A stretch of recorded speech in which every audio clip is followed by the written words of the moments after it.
to Rylan, at some point during the show, maybe halfway through, it's when I'll play the ads, and then if you need to like get up to use the bathroom, get a drink, whatever, that's your moment. Um, okay, there's no Matt today. He's still smacking it raw, just in different avenues. It's his anniversary. That's all you have to say. Anniversary. No, it's you have to give the details. People are gonna ask. No, we do not. People are going to wonder if Matt is still smacking it raw. And yes, the answer is Matt is most likely smacking it raw because he said, and I quote, "If I don't make it to the show, it's because I'm smacking it raw." And I'm like, oh, okay, cool. He says it. You don't have to say it. Of course I do. I am the voice of the voiceless for Matt. For Matt right now. All right, take it easy, Pepsi Phil. Calm down. I'm more of an RC Cola kind of guy. I know they don't get much love. But Jesus, that's something I haven't heard in a while. Yeah, it takes me back to like 1996. I'm pretty sure they were Canadian too. We still get RC Colas with our Chicago pizzas at certain locations. So I keep it a tradition. So guys, let's see here. Let me check what the chat's saying. Okay, no. Just the bot. Make sure it's just the bot. Yeah. Katie, you got news and rumors. You got the chat going? Yeah, I got it. Okay. All right. I'm going to delete the episode thing. We won't do that. We'll just keep it with Spit or Swallow, news and rumors. Okay. If everybody's cool, I mean, unless you guys want to wait for like some people to like roll in before we get started, or if you got some questions before we get going. There we go. There's Will. I know. I think I'm ready. I'm more prepped for this than I think I have been for our last 4 shows. I was pretty prepped for the show up until we got to like I think after NXT, like halfway through NXT, because I was taking a lot of notes for Raw, and then the work week just kind of got the better of me, and I was just like, "Fuck, I gotta catch up." But I watched everything. I just wasn't able to like jot down my notes in real time, like I did with Raw. But we got a lot to talk about. Let's see here. Matt is with Kate. Anniversary time. Yes. Okay. So I'll remove. We'll remove Will from the. I already did. From the screen. Perfect. We'll hit the intro and we'll get started, guys. All right. Okay. Oh wait. Hold on a second. Hi, Matt. My God, this man. Look at you. I was just about to do that. Look, and he's drinking the Pepsi. Hi, Matt. You're still moist. My God. Christ. I was promised shirtless Matt, sweaty and covered in fluids. That's not what I'm seeing. You got 2 of the 3 things. Are you covered in fluids? Yes. Good we Lord. Just can't see, right? I mean, I could get a close up of my beard if you'd like. Oh, would you do a zoom in so we can get a zoom in on the fluid? Jesus Christ. No, Okay, guys. lady asked me not to, so. Okay. All right. Well, There are we're ladies present, Vince. Me. intro time. No, I listen to it all the time. I tell all my friends to smack it raw.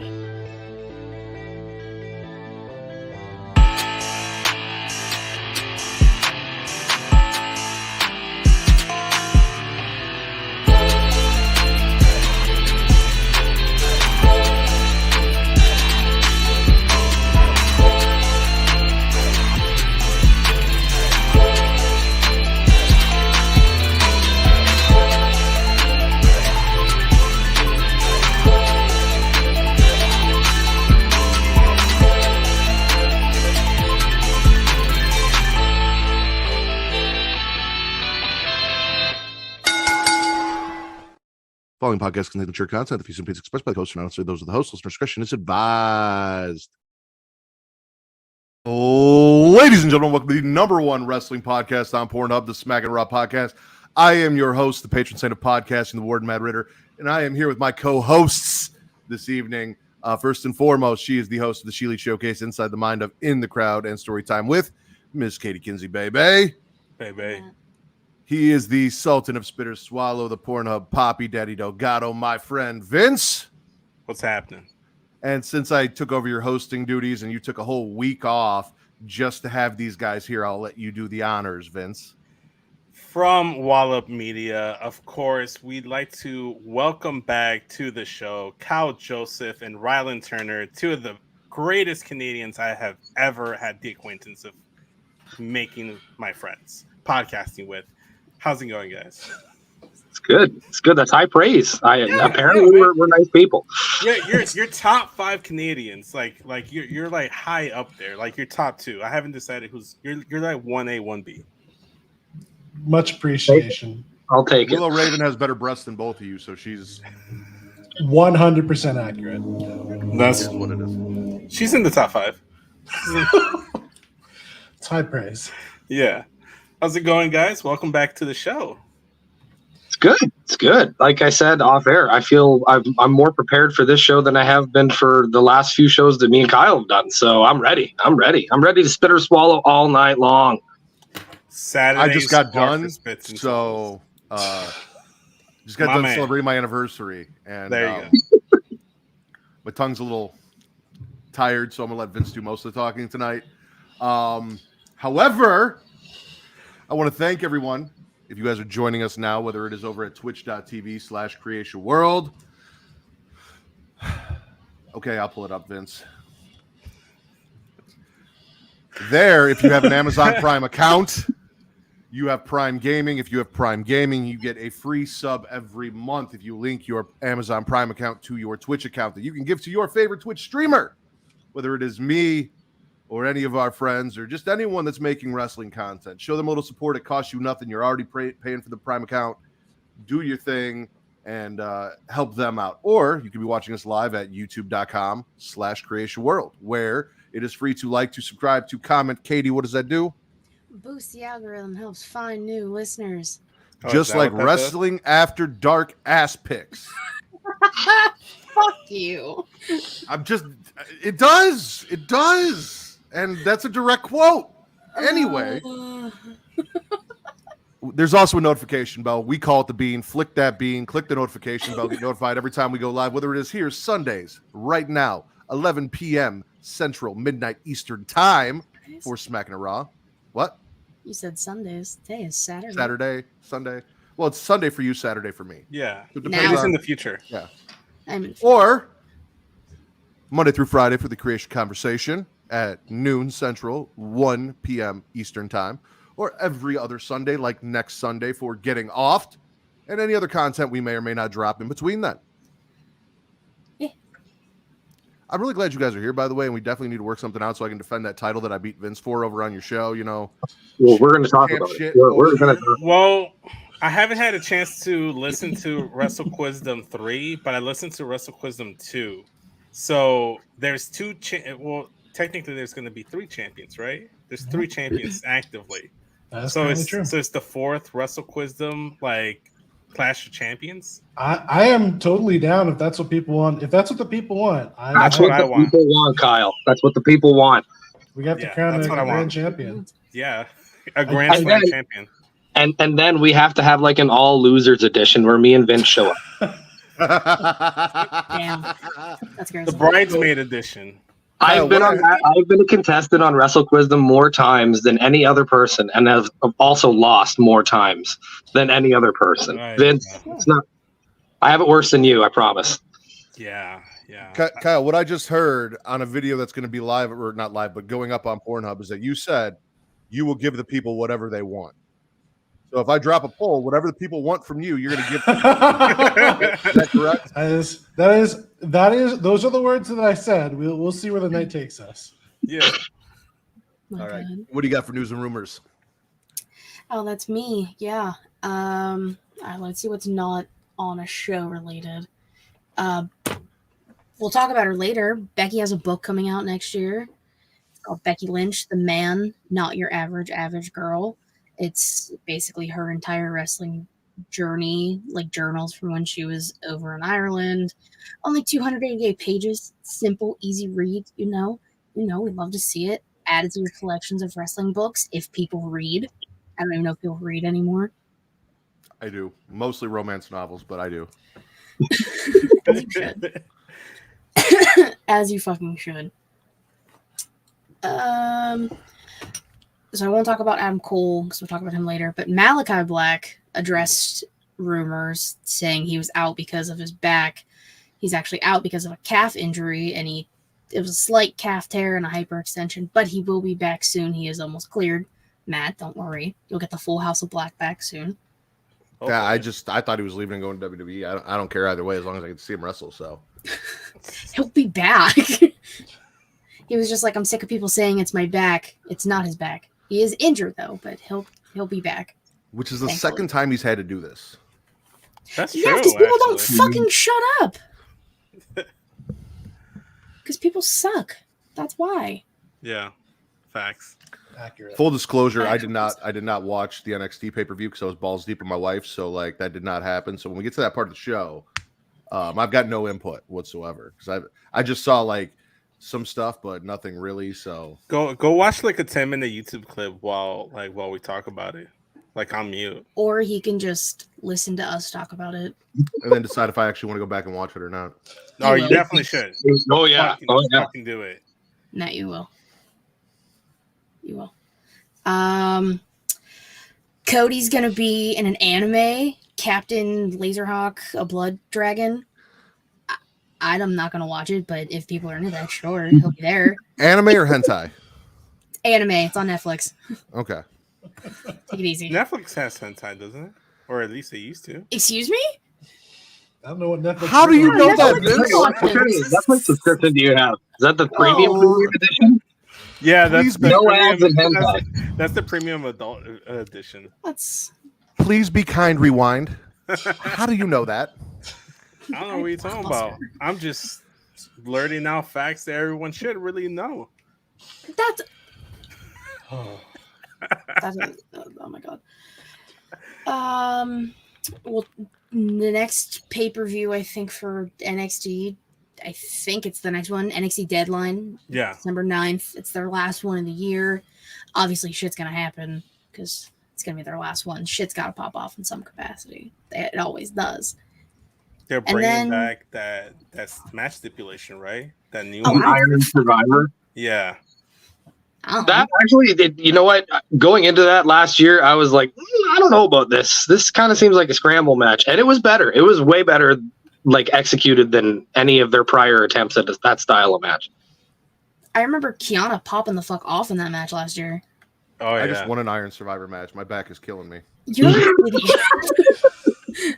I hate you. Yeah, I feel like we need a counter at this point, going up in the corner to see how many times he's going to slip these in. You know what? And I just got done slipping it in. That's 3. There it is. that might be 4. That might be 4. We're gonna have to do a counter. I'll go back and do the counter. Well, I'm I'll at do- 3 right now, so we'll Okay. go by my counter because I'm right. All right.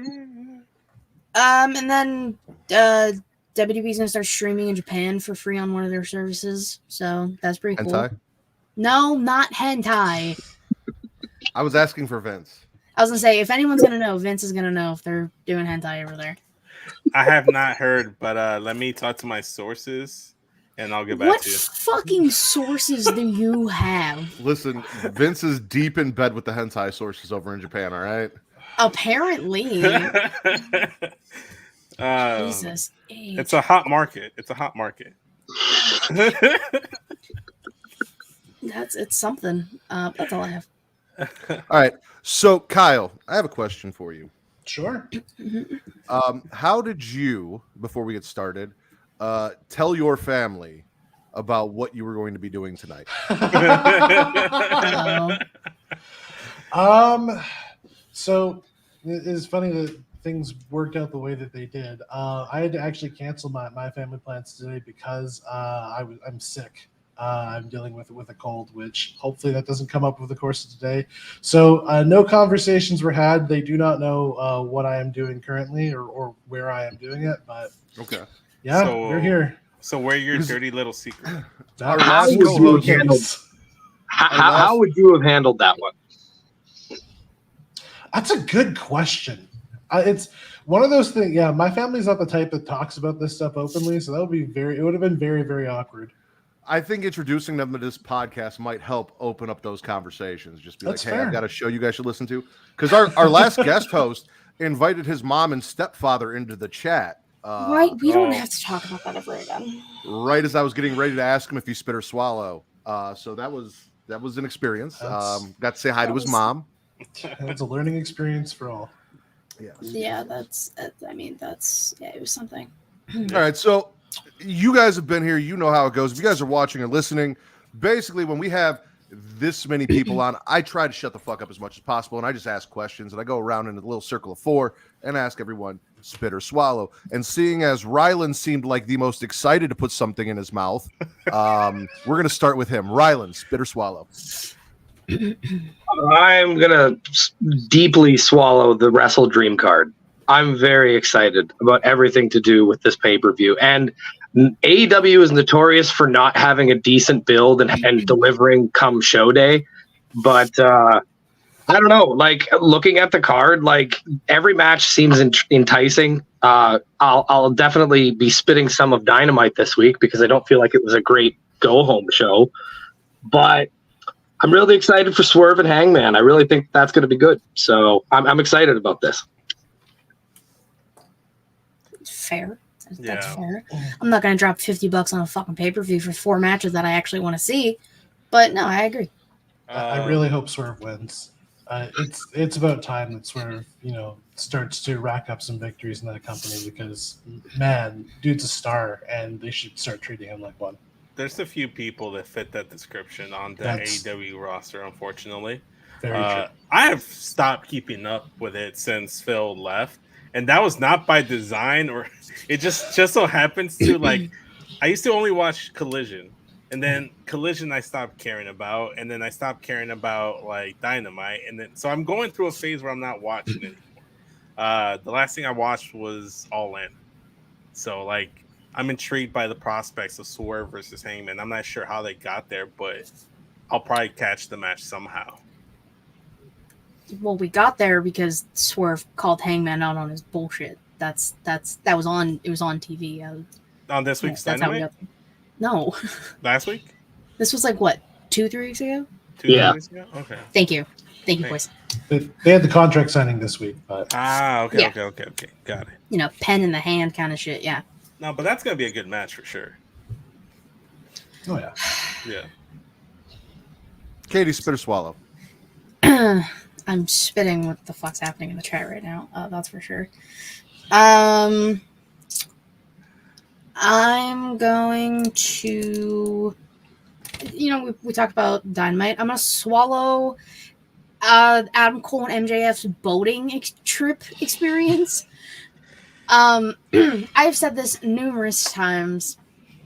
I'm ignoring him. The fact that I didn't expect to like this pairing as much as I did. And I love it. I love Adam Cole. You can barely see him. He's over here. And MJF is everyone's favorite scumbag. Everyone's favorite rat bastard. I love the pair so much. And I am devastated Adam Cole's hurt. Now, I don't want to hear these conspiracy theories that they're pulling up fake injury things. Like, no. I watched this man jump and immediately start limping. He fucked something up. It's Adam Cole. Yeah. He's a fragile little man. And I love him to pieces. He's fragile. It's fine. But, like, all of that stuff, Roddy coming out, just screaming his name, making him come with him, even though he's on crutches and has to, like, crutch his ass up the fucking ramp. That shit's funny. Roddy Strong is a goddamn drama queen. I love it. I'm here for the drama. I am Mexican. I'm Latino. We're here for the cheese man. So I'm all about the drama. Listen, I understand that. That's fine. I'm a white girl. I love drama. It's great. Yeah. But, like, Roddy's the worst type of white girl. He's like the clingy ex-girlfriend who won't leave you alone and just blows up your phone consistently. That's Roddy. The very needy girlfriend that always is like, why don't you spend time with me? No, don't go out. No, it's the ex. Like, Adam's with Max now. Roddy's the ex. Well, Maxwell did acknowledge that he still has a friendship with Roddy, that's still his guy on Dynamite this week. So, and he said, despite him not liking it, he'll respect it. Well, yeah, So- because Max hasn't had friends before, so he doesn't understand that you can have more than one friend. Listen, y'all do realize we have guests, correct? You're going to let them speak, or you two just going to keep talking back and forth the whole goddamn show? Katie didn't even let the Rack introduce himself when he showed up. She just said, "I'm spitting at you." I thought we were besties, Katie. I thought you loved the Rack. The fuck happened? All of a sudden, you just turn 180? This is some bullshit. Ladies and gentlemen, giving the people what they want. Finally, the Rack has come back to host the Smackin It Raw podcast because y'all were just chanting my name like Matt's wife was in the bedroom about an hour ago. So I am here again for the second time tonight. Probably going to come at least one more time before we get out of here. Vince, never good to see you, but hi. Oh, hey, love your glasses, Rack. Thank you. I like your Rack. Yes, Adam Cole is a fragile little man, and Roddy Strong is a white woman. I agree with all of that. You are correct. I like the Roddy stuff. I've loved the buffoonery of Adam Cole and MJF. I argued that a few weeks ago. I thought maybe we should have a conclusion to it, but obviously that's not coming for some time.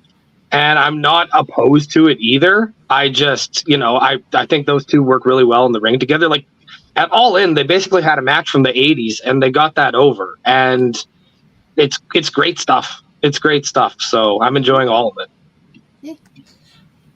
I mean, I love it when, shows are stolen by vignettes. I've loved those types of things, and also it's really great when wrestling remembers that it's very silly.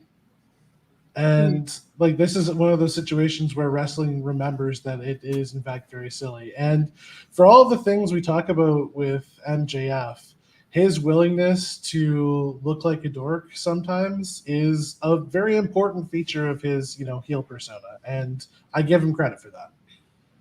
Listen, Kyle, the Rack loves the way you say silly, so you can say that at least 5 more times tonight. Also, I am sorry that the gonorrhea is acting up. I hope you feel better. Oh my god. God. Wrestling is absolutely supposed to be silly. Why do you think the Rack even exists, ladies and gentlemen? It's not because we take this shit seriously. I have been thrown for a loop about 5 times since we've been on this show. So Welcome You're in for a ride. You're in for a ride. always. Kyle, spit a swallow. I'm not sure if this counts for this week, but I'm going to talk about it anyway because I wasn't here last week. I am swallowing Jade Cargill going to WWE. I'm super excited about this move. The one thing that I will say that AEW, which I mean, I'm more an AEW person than I am a WWE person. I can enjoy matches and wrestlers in both, but that just tends to be my preference in terms of wrestling. But I will fully acknowledge that in terms of the pageantry, in terms of making characters feel grandiose, AEW does not have that to the level of WWE has, especially at some of the WWE's big shows. And people are already excited about the prospect of Jade Cargill showing up at a WrestleMania and what they would have her do. And I think that is the level of excitement that a character like that and a person like that deserves. So yeah, I'm fully ready for whatever it is they have planned. I understand the notion that she could spend some time in NXT, and if they choose to do that, that makes sense. But I'm not opposed to her showing up on the main roster. She has a level of cachet that is worth it. Same. So Kyle, let me ask you this: what is it that you enjoy most about professional wrestling?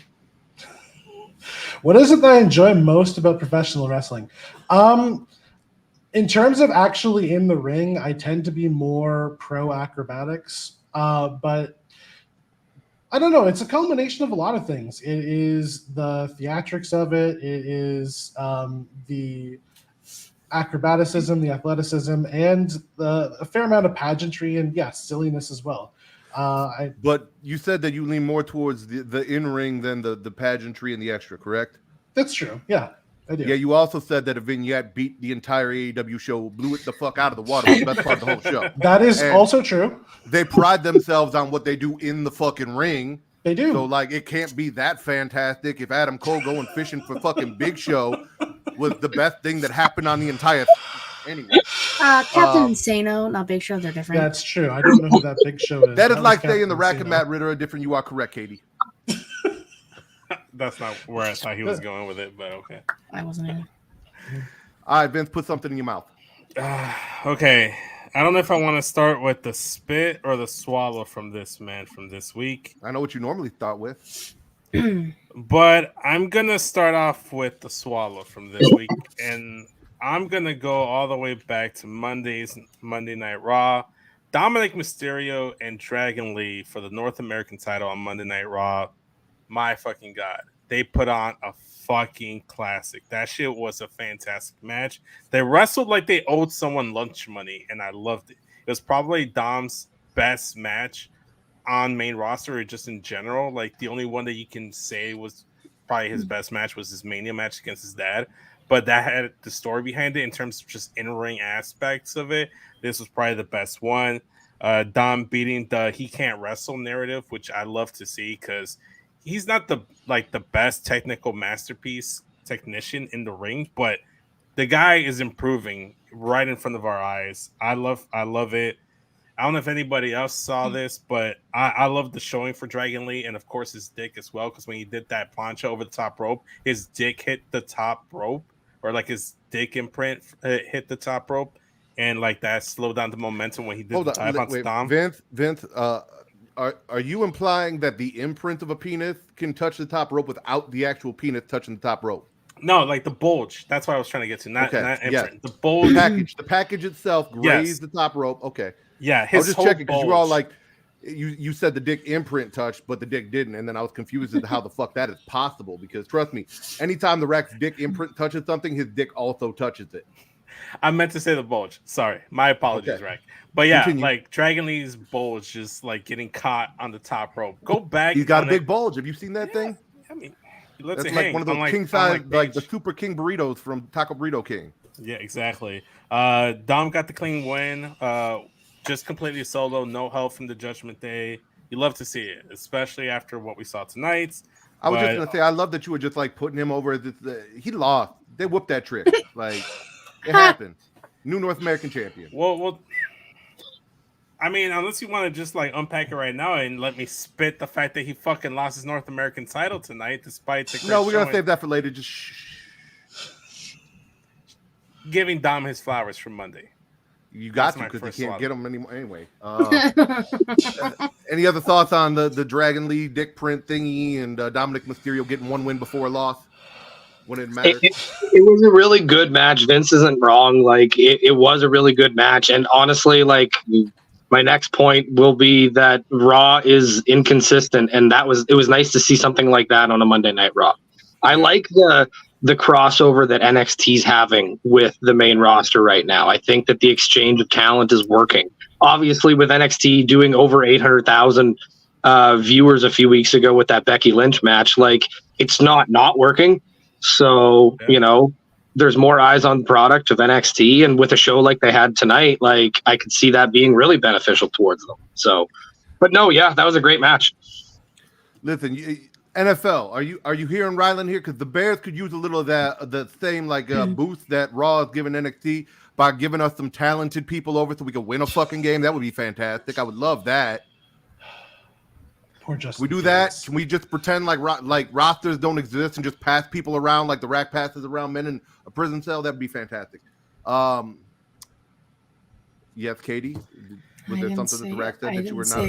I've got videos. I could send them to you. No, I'm quite okay. Thank you. Okay. Ryland, spit or swallow.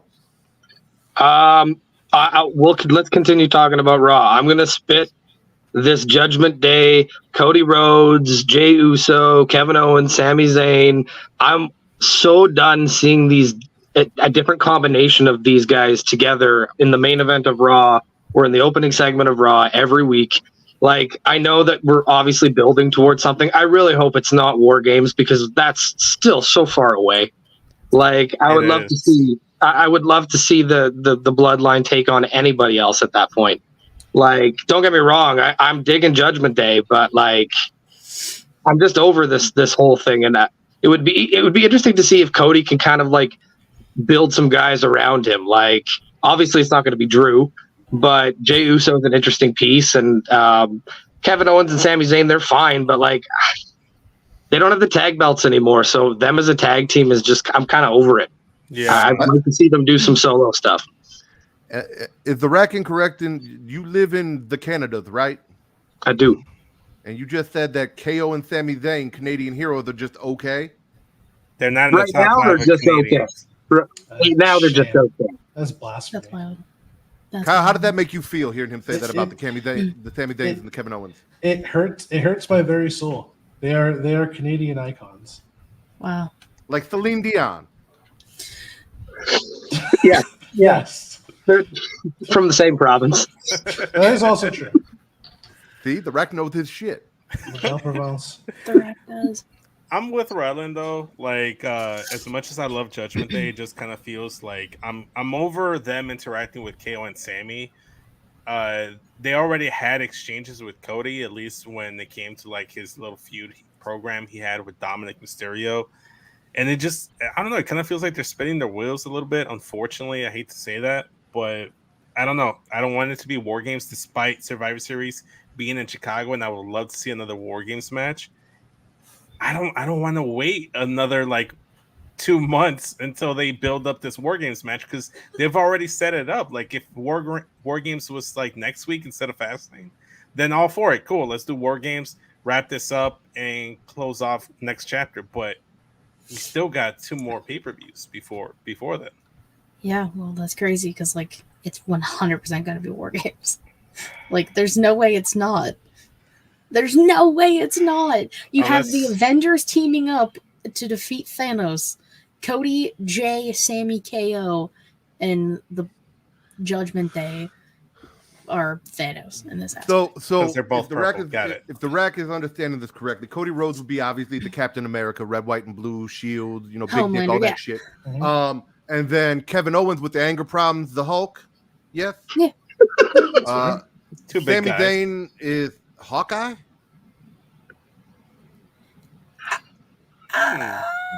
Falcon? I could say. I mean, More like technically, Vision. No. Are we going to Now you're putting Sami Zayn over. Now you're calling him Vision, one of the most powerful fucking Avengers that existed. Before it was just Wow. okay. Now he's got the Mind Stone and moving through walls. If and anyone's shit. vision That's is how it Jey Uso.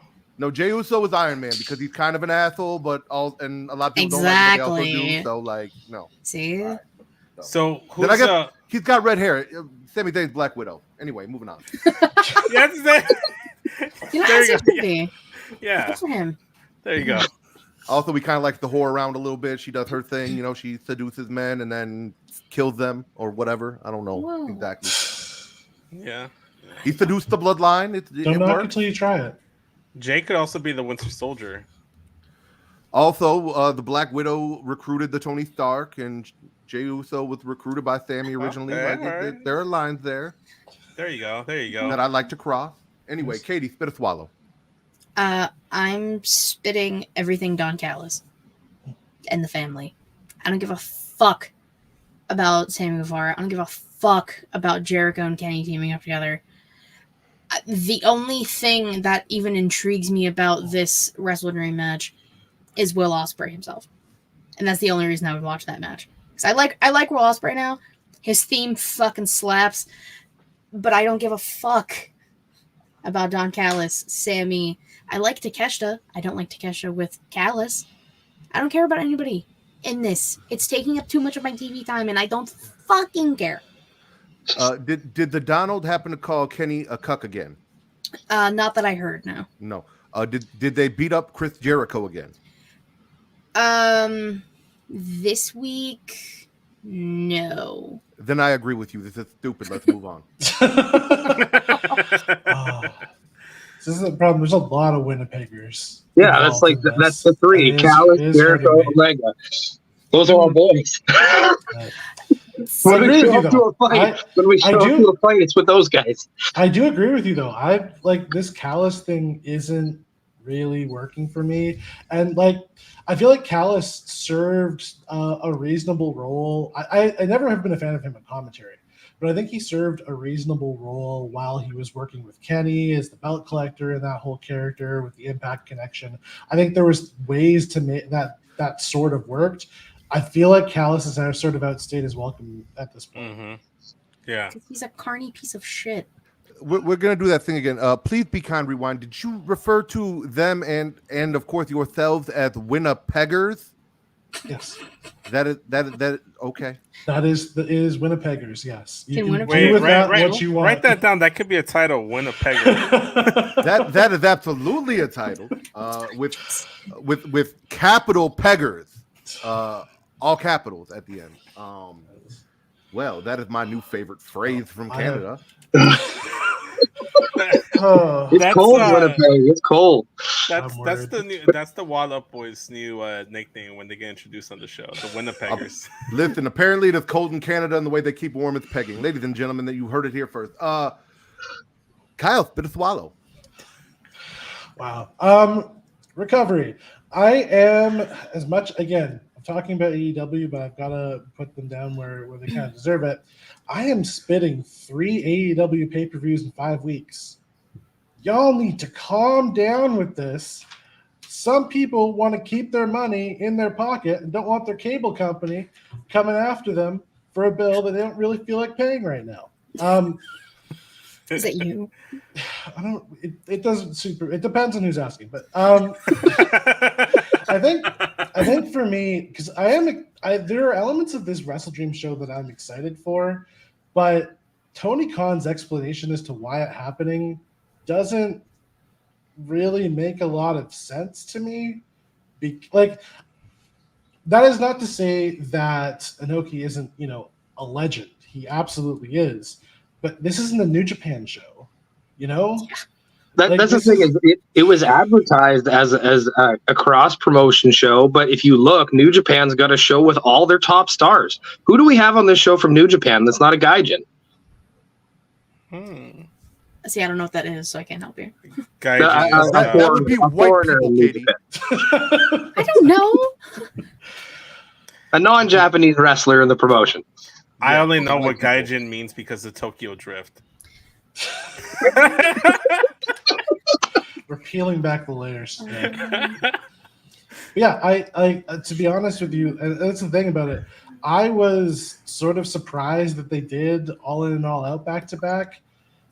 Or they should, yeah, I agree. If they get a streaming service and they're just charging me per month, then this is reasonable value. But I was upset with WWE when they were doing SmackDown pay-per-views and Raw pay-per-views sort of back-to-back, and they had, 20 of them in one particular year. I have to feel the same way about the AEW when they do this. They had a good system with the 4 or 5 they were doing per year. This is, it's too much. It's overkill. It is. The rumor is, too, that they're going to 12. So, That's too many. I'll hunt them down. I will hunt them too down. many. It feels like they're at Tony, 16 right now. y'all need to calm down. Not all of us are doing what you're doing to keep as, excited as you are. The rumor is that Tony Khan is booking all by himself and hates women. That is why there's only one women's match every show. It is also why he thinks he can put on 12 pay-per-views a year because he thinks he's just doing such a good job. Let me tell you something. There was one show and one show only that idiot Matt Ritter was going to pay for, and that was the All-In. Yeah, the All-In one. That didn't even happen. Definitely not paying for any of the other bullshit that they are putting on. They fired the CM Punk and shit. So Poor Phil. Poor Phil. Here's the thing. Tony Khan is second generation money, and I mean that in the meanest way possible. If Tony Khan gives Matt Riddle a job, we will no longer be covering AEW on this show. That's reasonable. I have not Hire cleared that Matt with Riddle Matt Riddle right yet, now. but I am just speaking for him. So Vince, no. I will sit here and oh my god, you know how great it will be not having to cover AEW on a weekly basis. All we have to do is You don't talk even about watch it. I cover it. Also, Yeah, but you talked about watching Dynamite this week, so either you are watching it or you're not. I don't understand which one it is. Depends on who's asking. I had that coming.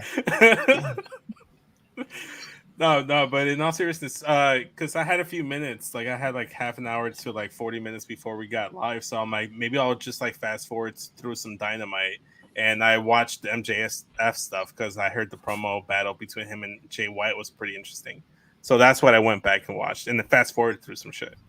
basically the whole listen, show. I'm here. I pay attention. I hear all that idiot Matt Ritter's friends, and like they all watch WWE and the AEWs, right? But the general consensus of people watching both shows is, I am not going to pay that kind of money for AEW, the product itself, 12 times a year. Not doing it. I know there are AEW diehards who think like WWE is the worst wrestling ever produced, and it's just unwatchable, and they just go on and they rant and they cry. And then there are WWE people who are the same way about AEW. It goes both ways, kind of like Katie in the rack.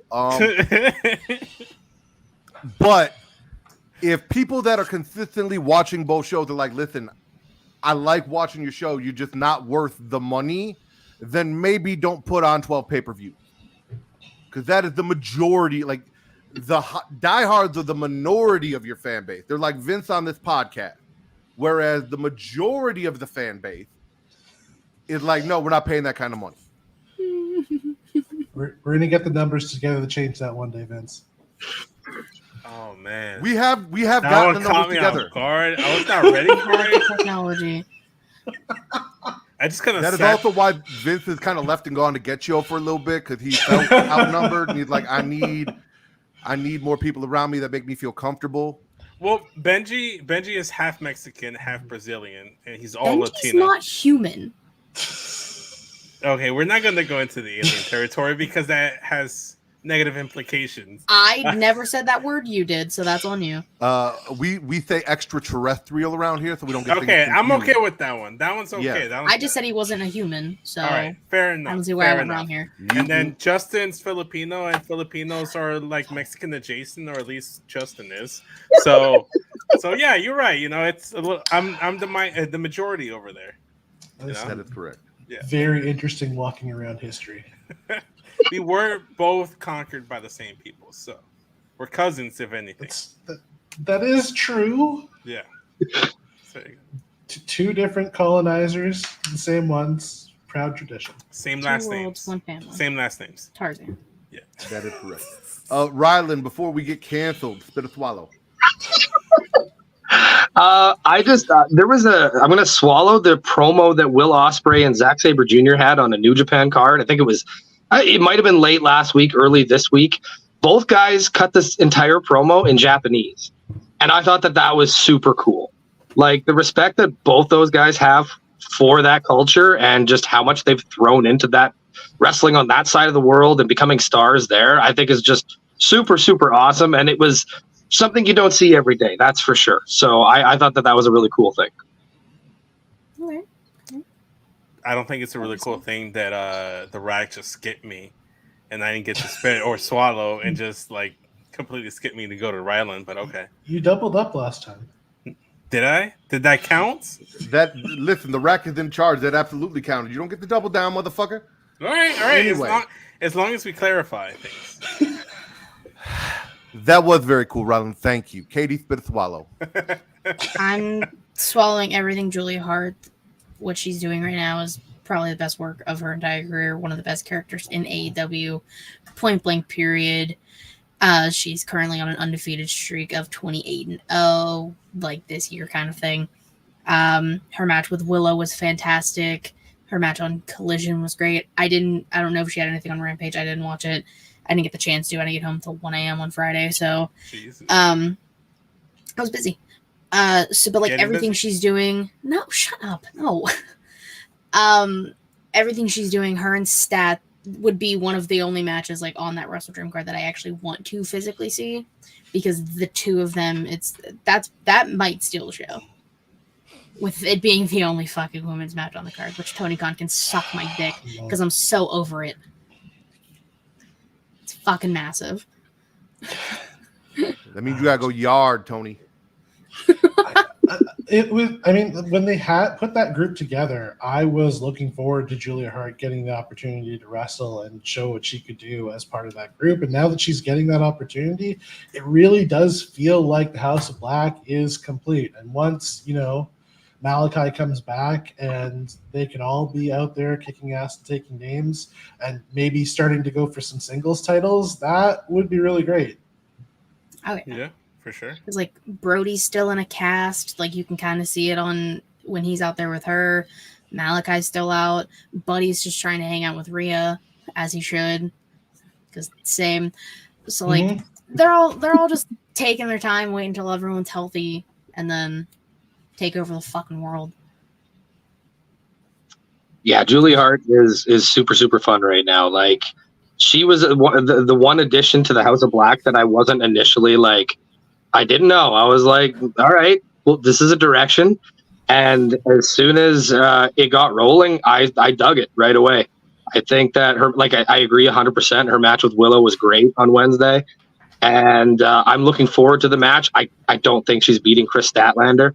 And, you know, there is another women's champion that could be on that card. I agree. Like, why isn't just another match? Well, yeah, I mean, you're right. Match. You're not wrong, but I'm just saying there's another title. It's a fucking pay-per-view. Antonio Inoki likes women's wrestling. This is not the way to honor him. Listen, they rebounded from a terrible job introducing Julia Hart to the House of Black, just like Kyle rebounded from that bout of gonorrhea, and now he's feeling better and doing the show. Very happy for him. I agree, though. Like, it was very iffy. Like, she took the cum shot to the face, and then she was blind, and then we didn't know what was going on, and it poisoned her, and then it took a little while, and then they forgot about it, and they came back, and now all of a sudden she was evil. But definitely working out now, especially with Malachi gone. Very happy about everything she is doing. I would love to see her win that championship. I'm not going to watch Wrestle Dream because, again, not paying money to watch that shit. It is what it is. I know that might upset some people. I don't give a fuck about your feelings. It is what it is. But yes, I agree. Julia Hart is fantastic. I love her little hat. I want to get me one. I think I would look fantastic in it as well. Not as good as her, but close. It'd be a close second. Don't sell yourself short. Listen, Vince, of all the things I sell myself, short is not one of them. Fair enough. Katie, spit a swallow. Oh, no, you just went. Kyle, spit a swallow. All right. I am going to swallow, speaking of AEW, since that's what we're doing, I'm going to swallow AEW tag wrestlers getting an opportunity to wrestle singles matches. Not necessarily one-on-one, but I want to see more of this in wrestling in general, is seeing tag team wrestlers get to break free of their tag teams without having to, break up as a tag team. I like seeing the Jacksons wrestle in singles opportunities. I recognize that that's a controversial take, but I stand by it. Ray Phoenix holding the international championship makes me very, very happy, and I want to see him jump around and kick people. I would prefer it not to be Jeff Jarrett. Oh, my God. I wish that he didn't have to drag Jeff Jarrett's ass through a match. And it is a shame that keeps happening to international champions. But it's going to be somebody else eventually, and that will be much, much better. But, yeah, I'm a fan of this opportunity for people to be able to, get its opportunity to shine that way. Listen, raise your hand if you watch AEW. Vince, do not raise your hand. All right. Now, let me ask everyone here that watched the AEW question. Was there or was there not a match featuring Jeff Jarrett where they said if he lost, he would not wrestle anymore? Yes. Did that not happen? It Did did. the Rack just make that shit up? No. Okay. Did he lose that match? Yep. He did. He lost So every why match. in the fuck is Jeff Jarrett consistently still wrestling every week on TV? I do not know. I truly don't know. That idiot Matt Riddle made this point on Twitter, and someone's like, "Oh well, in WWE, that is not what the fuck we were talking about, because what you were talking about is not something that I'm upset about. I'm upset about having to see Jeff Jarrett every week. Fuck the Jeff Jarrett, like he does everyone's wives." Also, like, you have a roster you have two rosters technically of 800 people. Let's just take a guess because they sign everybody. Jeff Jarrett is who you pick to go against Ray Phoenix. Go home. Go home. That's fucking stupid. Nobody wants to see this old ass man with his shitty ass guitar and his slutty wife and his fucking posse of people who aren't fucking needed. Whoa. No. I can say what I want to say. No. Let us not slut shame the Karen Jarrett. That's not fair. I'm not slut shaming. I'm just saying what I'm You just saying. called what her I'm saying. slutty. I'm saying what I'm saying. Shame Annie and all Karens. I'll do whatever the fuck I want. All right. Listen. What is the tag team? The brothers. One is always broken. But not the Hardys. Top Flight. That one. Yeah. The plane. The flights. Yes. One's fucking sky blue. Where the fuck are they? Why weren't they? I know AR Fox left them, and then we just kind of forgot they existed. But like, maybe they have a match against Ray Phoenix. That would be fun. That would be great. Isn't fucking Sky Blue anymore, so. That is fantastic news, Katie. Why wasn't that news and rumors? Because it's Kyle Fletcher of Aussie Open, and it's been like that for a few months. Man. Wait, is he the one with the stupid fucking hair, or is he the other one? I think it's the stupid hair. I think it's the stupid hair for sure. I don't like. I know what they both look like, but like, I can't differentiate. You cannot tell me which one has stupid hair. They both have stupid hair. It's the skinnier one. There's one of them looks like a young guy. The other one looks like he's been in bar fights for like at least 25 it's years. not the one that looks like in bar fights. Okay, that is the one with the stupid hair. Okay, we're good. Okay. Glad we cleared that up. Yeah. Vincent, would you like to spit and or swallow? Yeah, you know what? We had a great pay-per-view. I was waiting for Katie to mention this because last week I stole hers and I thought this would be one of her first ones. But I'm just gonna do it because she's already spat and swallowed 3 times and hasn't mentioned it. The Extreme Rules main event for the NXT Women's Championship between the man Becky Lynch and Tiffany Stratton. Oh my god, this match was so much better than I thought it was going to be. And that's not because of any negative opinions I may have about Tiffany or Becky Lynch. What? Yes. It's because we're not covering the pay-per-view yet. That's why I didn't say it. We are covering the pay-per-view. Yes, at the end. Remember we had the discussion? No, we didn't. Yes, we did. No, we didn't. When did we have this? How we did the last pay-per-view?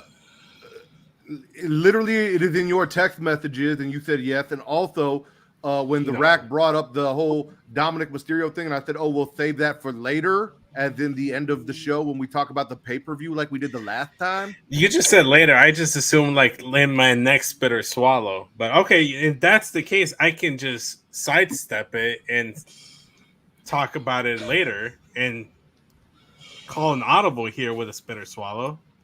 If that's allowed. I mean, your audibles are about as effective as the Bears, but go ahead. He's gagging right now, guys. He's gagging. I'm gonna go and talk about some Mexicans here. And I'm loving the exposure for Dragon Lee. He was over there on SmackDown. Not only did he get highlighted on Raw in the match with Dominic Mysterio, like I mentioned previously, but he was also the special guest referee on tonight's No Mercy. But he was also like a special guest guy in SmackDown, just ringside. So he was going back and forth with Austin Theory. And it looked like they're going to set up a program. They're going to have a match next week on SmackDown. That's really cool. So Dragon Lee is going to be on all 3 shows now.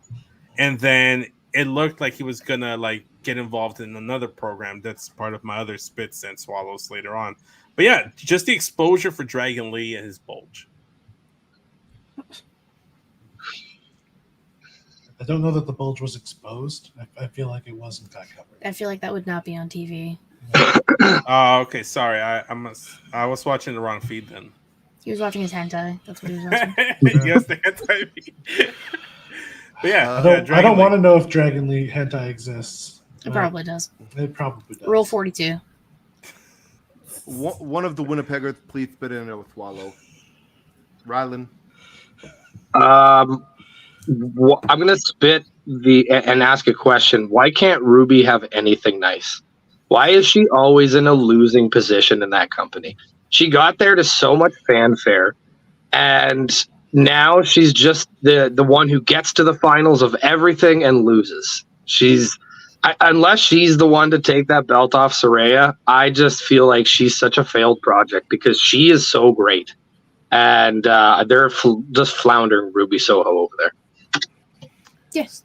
Story of her career, really, if you think about it. Mhm. NXT mismanaged her, Yep. main roster mismanaged her, AEW's doing it. It's like an unfortunate situation, but The Rack believes it is because she is from Indiana. Do those state rivalries run that deep? Oh no, this is not like an Illinois-Indiana rivalry or anything. I'm just saying, like in general. Because she's from there. I apologize, JG, if you are listening, but like they tend to lose a lot of things, including all of her matches and every push that she's ever had. shout out to Reggie Miller.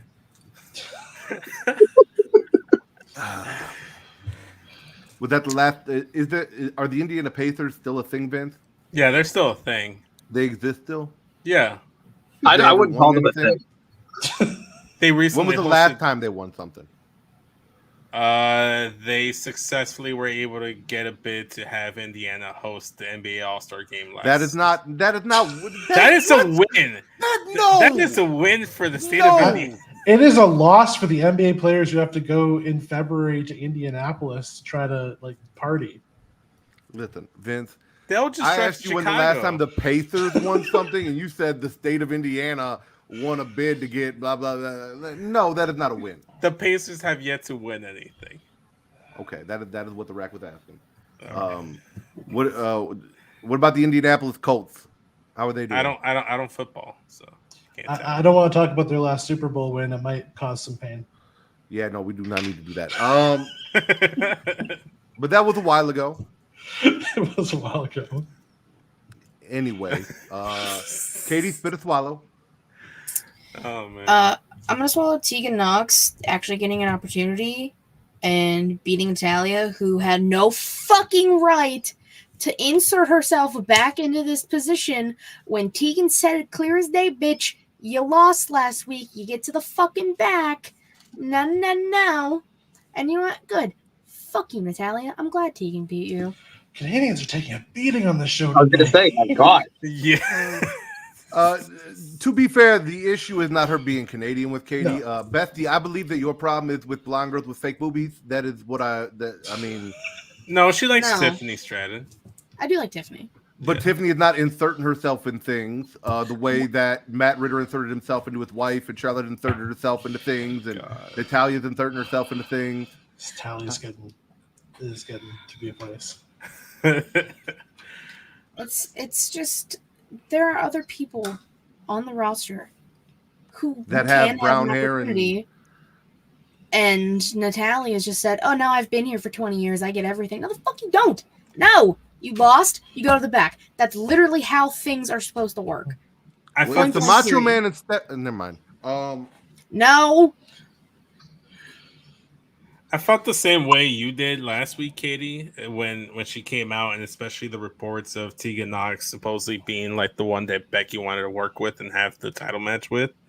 But based on what I saw on Raw, it was a case of let it play out, where they actually wrote it into the story where Becky had a backstage segment with Tegan. And it's like, hey, I saw you at Gorilla. You looked like you were ready to chomp at the bit, like you were going to come out. And then Natalia came out. What happened? And she's just said, I conceded to her because she was the vet, and kind of give her a pep talk. I was like, no, you gotta take your opportunities. Don't let anyone like step over you. You gotta she kind of like lit a fire in Tegan. She got that win over Natalia. Now she's gonna get a title match against Becky Lynch on Monday Night Raw, which is great.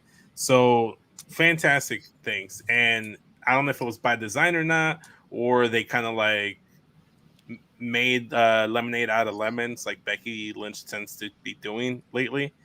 But them not using Tegan last week kind of helped to further the story they told this week. So that, I will say, was at least something positive. The Rag is just happy that Tegan Knox got through a match and all her knees are intact. her knees are fine. Bionic now, but yes. Vince, so when we Better started the than human show, knees. when we started the show, you said something about, you said you were going to show up shirtless and covered in sweat and fluids, blah, blah, blah, correct? Yes. Well, in that text message that you referred to, directly under that, there is another message that says, also, don't forget, No Mercy is this weekend. Maybe cover that like we did the last pay-per-view and go over it at the end. And your response was, yeah, definitely will. Where's my phone? This man said, I'm pulling out the receipts. Yeah, for real. He's calling me out. You don't even need to do that. The rack is just going to screenshot that shit and just text it right back to you. You won't have to go search for it or nothing. It is right there for you to see. Why is it so personal? Why is you it have to so... do one job, Vince. That is all. Listen, once you showed up, like, I kind of went into cruise control. Like, I hit the snooze button. I'm like, okay, don't have to really, like, focus as much as I wanted to. So, like, that tends to happen. I'm sorry. Okay, Cruz Del Toro. Kyle, swallow. Wow. Let's break up this with some controversy. I am going to tentatively spit NXT matches happening on the main roster. Okay. I know. I feel like I am, the vice principal showing up to break up some, I don't know, insert something fun. I wouldn't have fun in school. But I feel like you have an entire roster of people who are there, who could be competing in things, who could be doing matches. And I don't have a problem necessarily with somebody like Becky Lynch, who they didn't necessarily have something for, going to NXT, working there, putting some people over, having great matches. That is fantastic. Do that, go with it, whatever. It's just once a person is there, don't have them working on multiple shows. Just let things be at their place there. And then when she comes back, she gets to come back. I think the biggest thing for me that I feel like it does is it kind of muddies the water for what should be a large event, which is an NXT debut. I recognize that this hasn't necessarily always been the case and that there have been problems within the past. But in previous experience, NXT debuts that were kind of muddled and not treated as a big deal led to WWE roster stays that were never treated as a big deal. There are exceptions to this, but generally speaking, the people who got to be a big deal when they debuted got to continue to be a big deal. And yeah, personally, I'm of the opinion that it makes a lot more sense for people to have their opportunity, work in NXT, build up their clout there, and then get to show up and be a big deal on the main roster when they're ready to do so. My personal opinion. Seems like Matt has something to say, but before he does, let me jump in real quick and say my little piece. And I agree to an extent of what Kyle is saying, because when New Day went back and won the tag titles, they stayed in NXT. I don't think I saw them on SmackDown. And then they reappeared after they dropped the titles. Then you had moments like when Finn went back for the second run in NXT. He stayed in NXT, and then when he re-debuted on the main roster, it was a big deal. Granted, they didn't do shit with him initially, but it was a big deal. It was treated as a big deal. With Dominic Mysterio, I let my bias get the better of me because Dominic Mysterio and I fucking love Dom. So I was okay with him showing up on all shows. Like the Judgment Day can do no wrong. They fucking show up in Dynamite's this week, and I'd be totally okay with it. My personal feelings. But like you're right with Becky Lynch, like I would like to see her primarily stick around with NXT, and then come back to Raw after she's done with her little excursion. That's just me. I love the house divided below, where Ryland's like, I love all of the NXT stuff and the way they're mixing it up, and people are going everywhere and having fun. And Kyle's like, fuck you, fuck that. This is bullshit. It does sound like our show. It does, yeah, very much so. Stop skipping class. Go back to class. Sit in your fucking homeroom. Why are you in biology? You don't even take that fucking class. Like, I love that energy. The reason I stopped by is because if you guys go over to patreon.com/creationworld for just $1, $1 single. We get 2 shows for you. One is Multiverse with Travis and Mara. Their latest episode is out. It is Batman's Long Halloweeny or something like that, where they sit down and they talk DC animated films, including that one. But you get the whole back catalog, everything that they've done DC animated. But you also get Return to Wrestling with me and Travis, where we talk old school WCW. We started in 1995 at the very first Nitro. We've gotten all the way to Super Brawl in 1998 so far, which is our most recent episode. So if you want to hear me bitch and complain about Hulk Hogan and him existing in wrestling and all the stupid shit that he does and how awful he is at chair shots and wrestling period, please go check that out and give it a like and throw us $1. I'd appreciate it. If you got a little bit more than that, you're like, I love these guys, I want to show them some support. We have other tiers. Those shows are included in all those tiers. So if you pay a little more, you still get all that stuff. You also get our show ad-free. No ads. But if you're watching us live, Twitch, YouTube, Facebook, you got sponsored.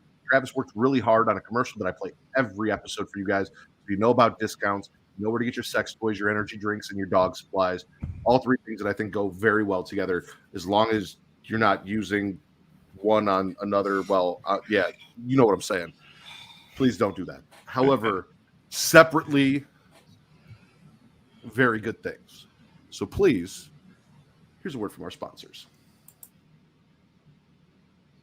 Vince, you gotta. Is the leading adult toy store that offers a wide range of products to help you explore your sexual desires. Whether you're looking for something to use solo or with a partner, they have everything you need to satisfy your cravings. From vibrators to lingerie, bondage gear to lubricants, AdamandEve.com has it all. And the best part, you can shop with confidence, knowing that all their products are of high quality and backed by a 100% satisfaction guarantee. That means whether you bought a dildo, sex swing, penis ring, vibrator, anal sex toy, bondage toy, couples toy, lube, or accessory, you can get a refund within 90 days if you're not 100% satisfied. No questions asked. And right now, as a special offer to our listeners, Adam and Eve is giving you 50% off almost any item on their website. That's right, 50% off. And if you act now, you'll also get free shipping. So go to adamandeve.creationworld.com and use the offer code erotica at checkout. That's erotica at adamandeve.creationworld.com for 50% off almost any item and free shipping. Don't wait. This offer won't last very long. The link is in the description. Attention dog lovers.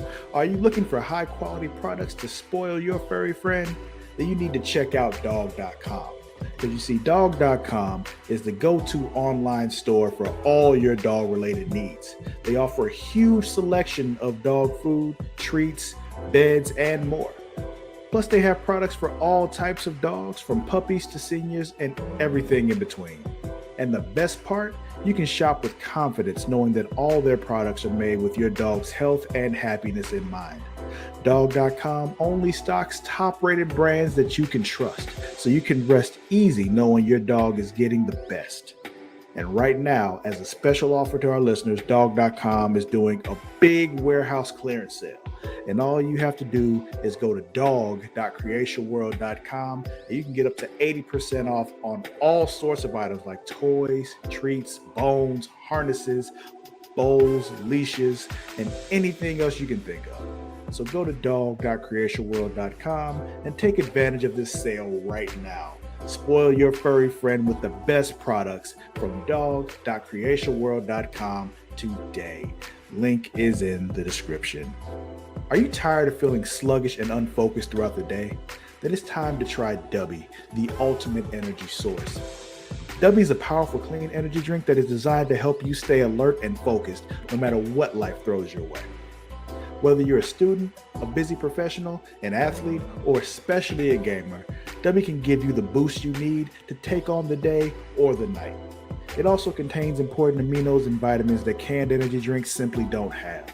And the best part, DUBBY is made with high quality ingredients and is completely sugar-free, maltodextrin-free, and is keto-friendly. So you can enjoy the energy boost without any of the crash, jitters, or angst that comes with traditional energy drinks. Simply mix DUBBY with water and you'll have a delicious, refreshing energy drink that can help you power through your entire day. And with a variety of flavors to choose from, including Galaxy Grenade, Beach and Peach, and Dragonade, you're sure to find one that you love. So go to dubby.creationworld.com and order your Dubby today. And for a limited time, use code Creatia at checkout to get 10% off your order. That's Creatia at dubby.creationworld.com for 10% off. Try Dubby today and feel the difference. The link is in the description. And we're back. Glock Lesnar. What fucking hairline, bro? I have to have hair to have a hairline. There is none. It's literally skin to skin. The closest thing to a hairline I have is the hair on my back, and I don't think we can consider that a hairline.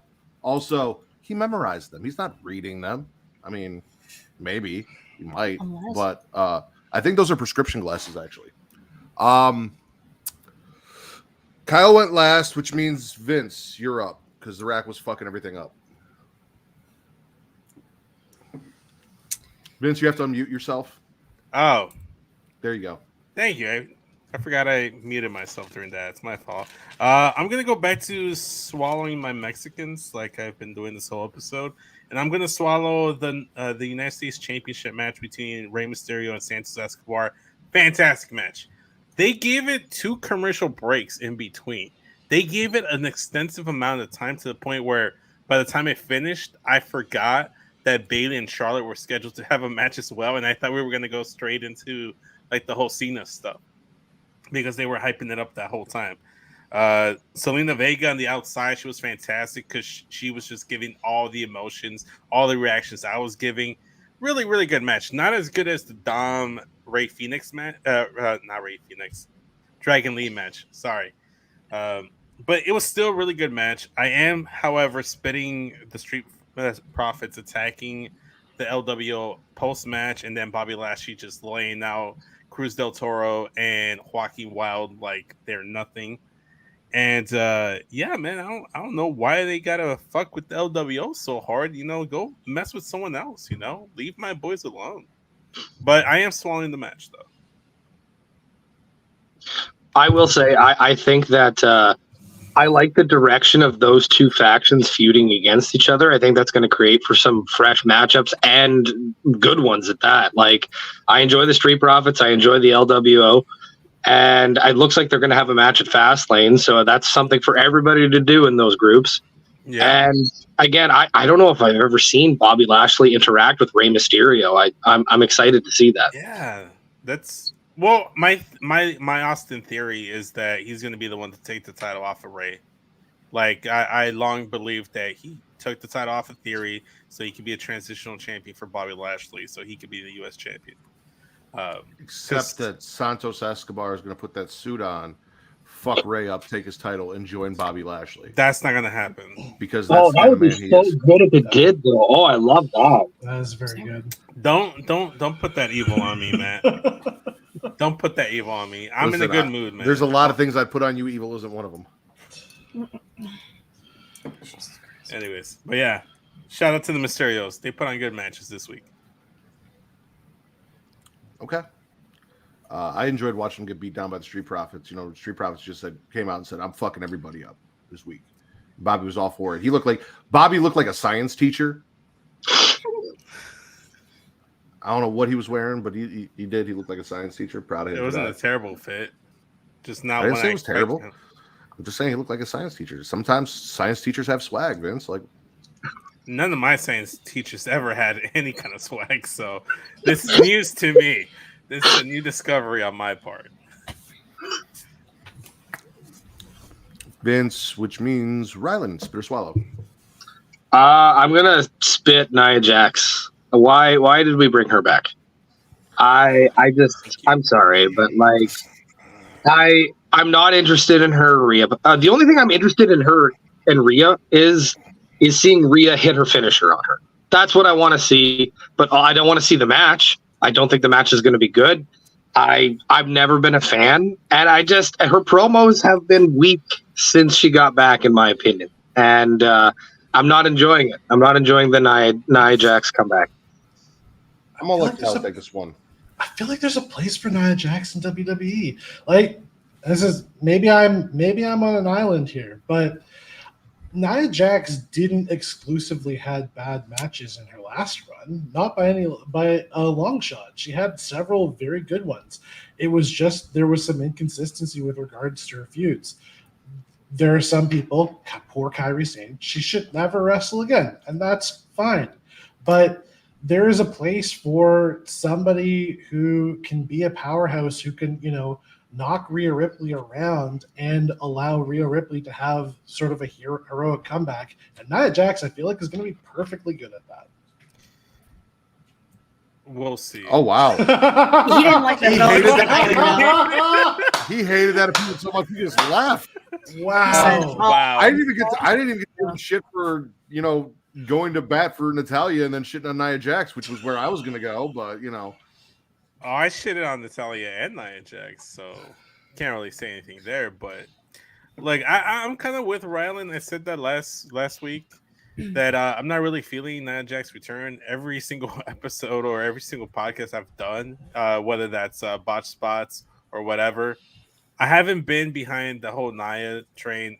Like, Allison is always on board with like, don't bring back like the legends. Let the women go ahead and use the actual active roster. So then why bring back Nia when you can elevate someone like a Piper Niven or a Shayna Baszler or someone else? You have talent on that roster that you can build up to that level. You don't need a Nia Jax.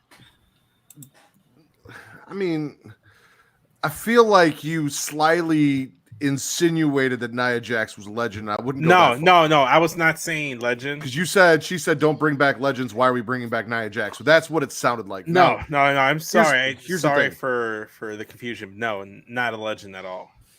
Different scenario. Bringing back an active competitor who's not a legend that they released, and as Allison said, worked really hard, and Allison believes she deserves a chance. How do we know she worked really hard?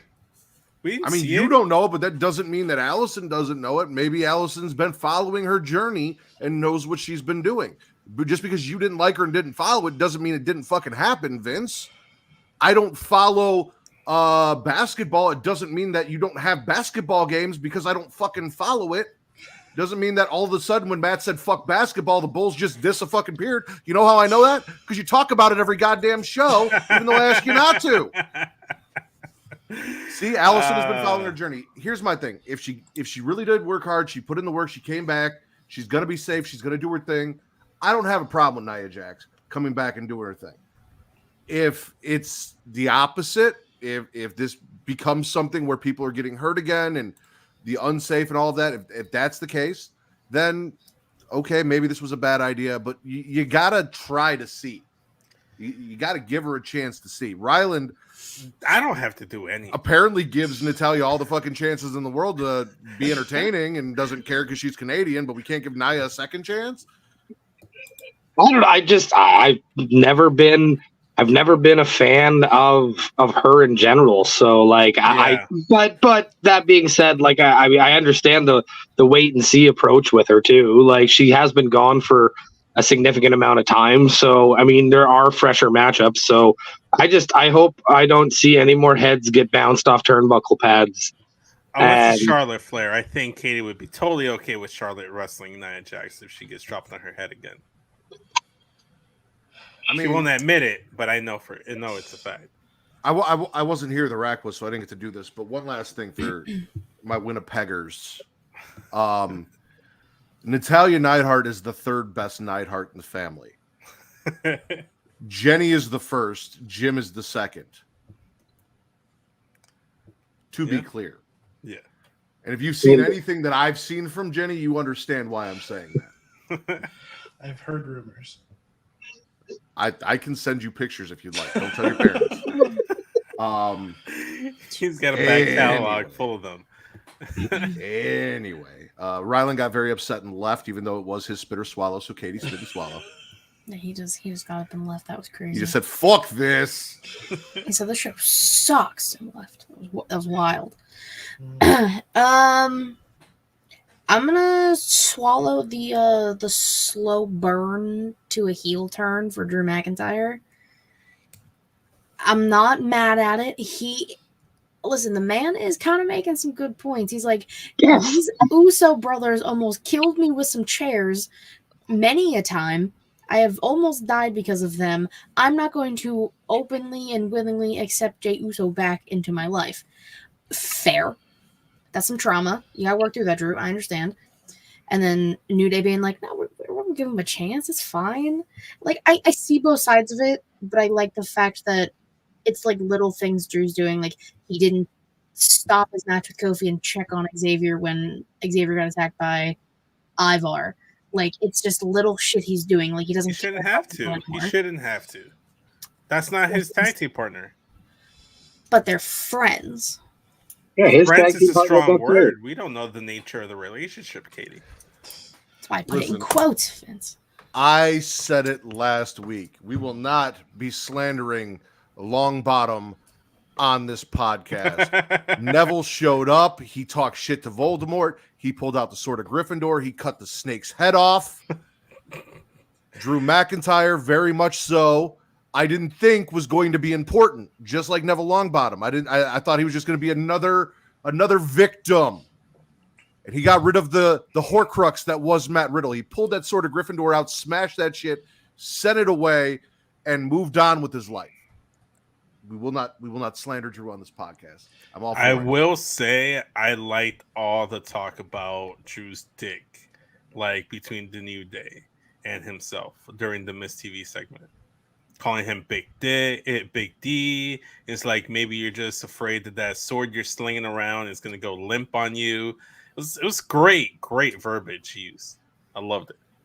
Well, I mean, if anyone's going to do that, it's going to be Xavier. He has the most experience slinging dick. We are video. treading dangerous ground.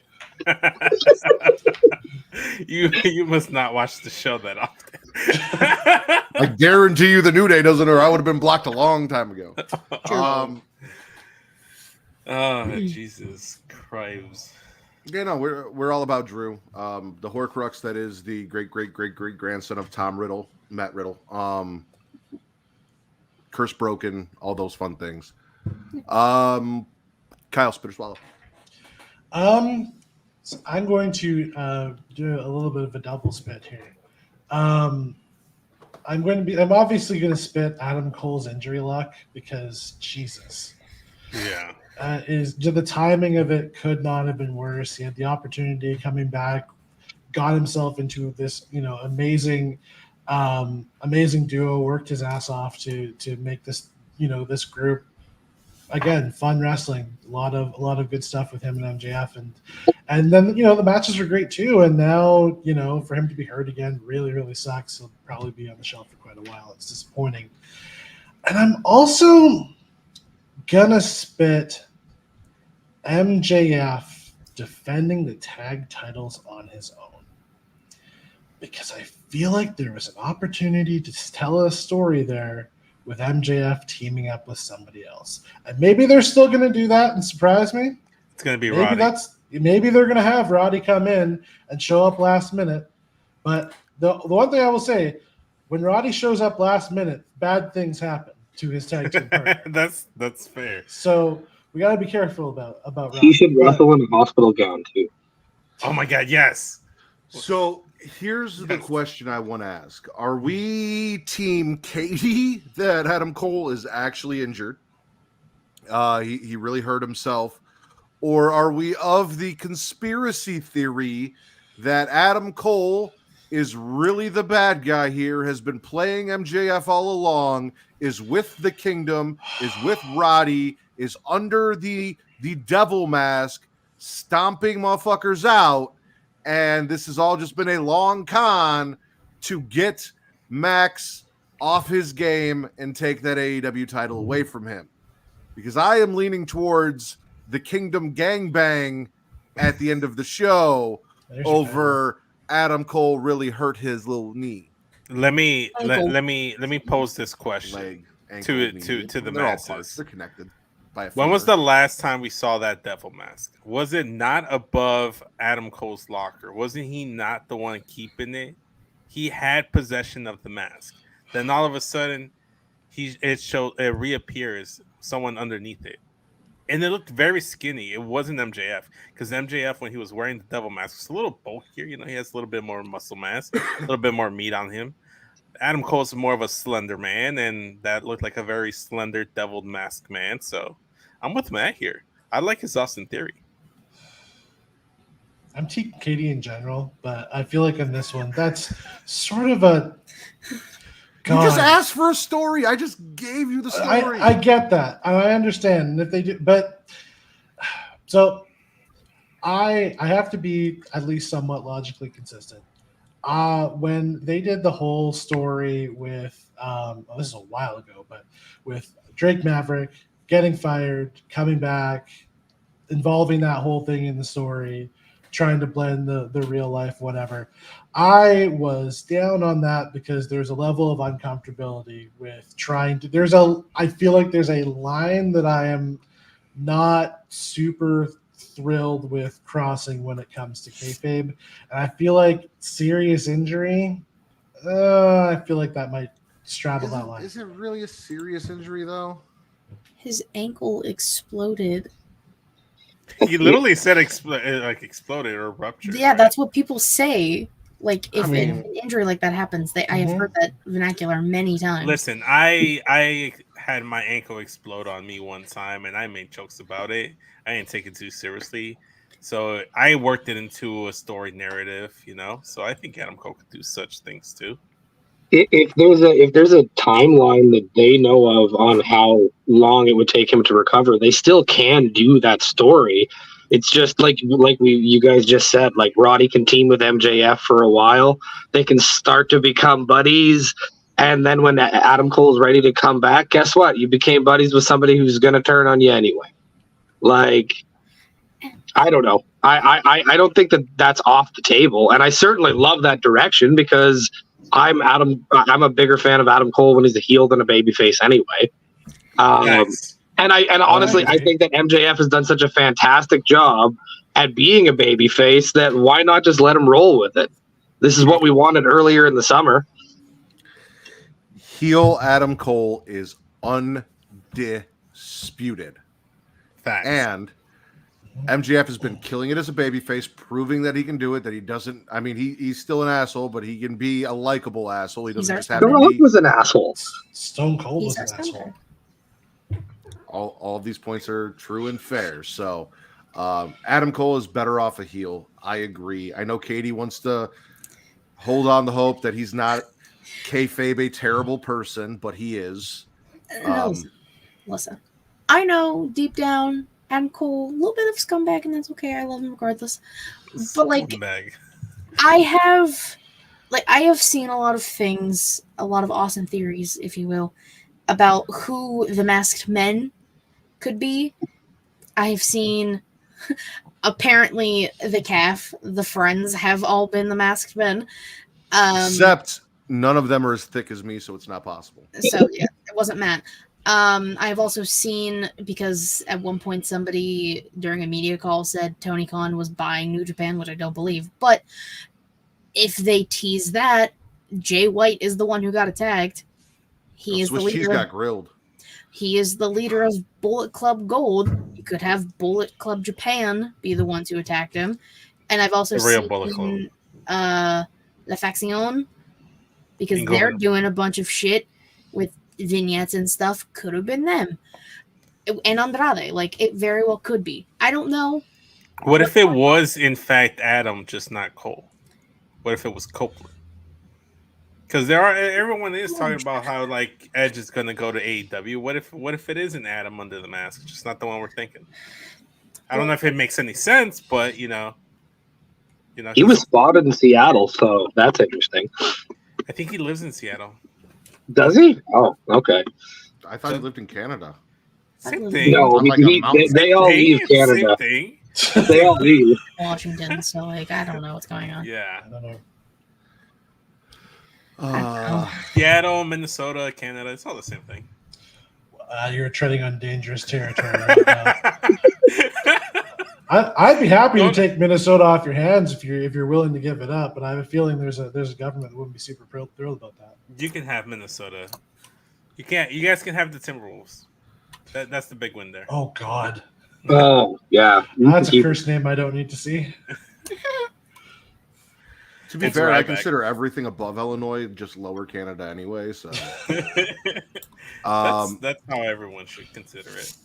Vince, spit or swallow. Oh, it's me again. I'm gonna swallow Shinsuke versus Seth.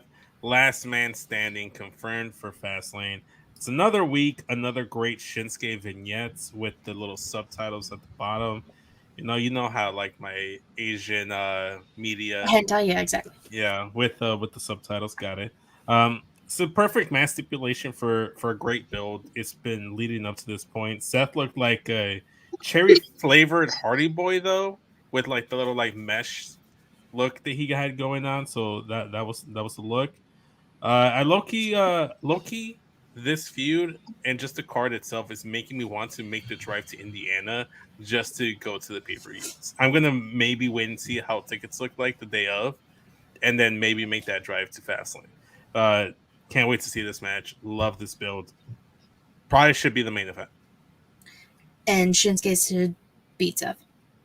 100%, yes. Because if not, then what the fuck are we doing with Shinsuke? And I love Seth. I love Seth Rollins with all my heart and soul.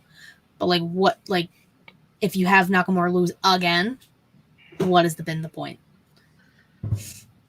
Yeah, especially since I was watching the Cody documentary and like I saw like how much of a troll Seth was with like the whole polka dots with Dusty for Cody. He came out with the Shield gear for Roman, and then he had like the Phantom of the Opera like Rey Mysterio purple gear from Halloween Havoc when he was facing Rey.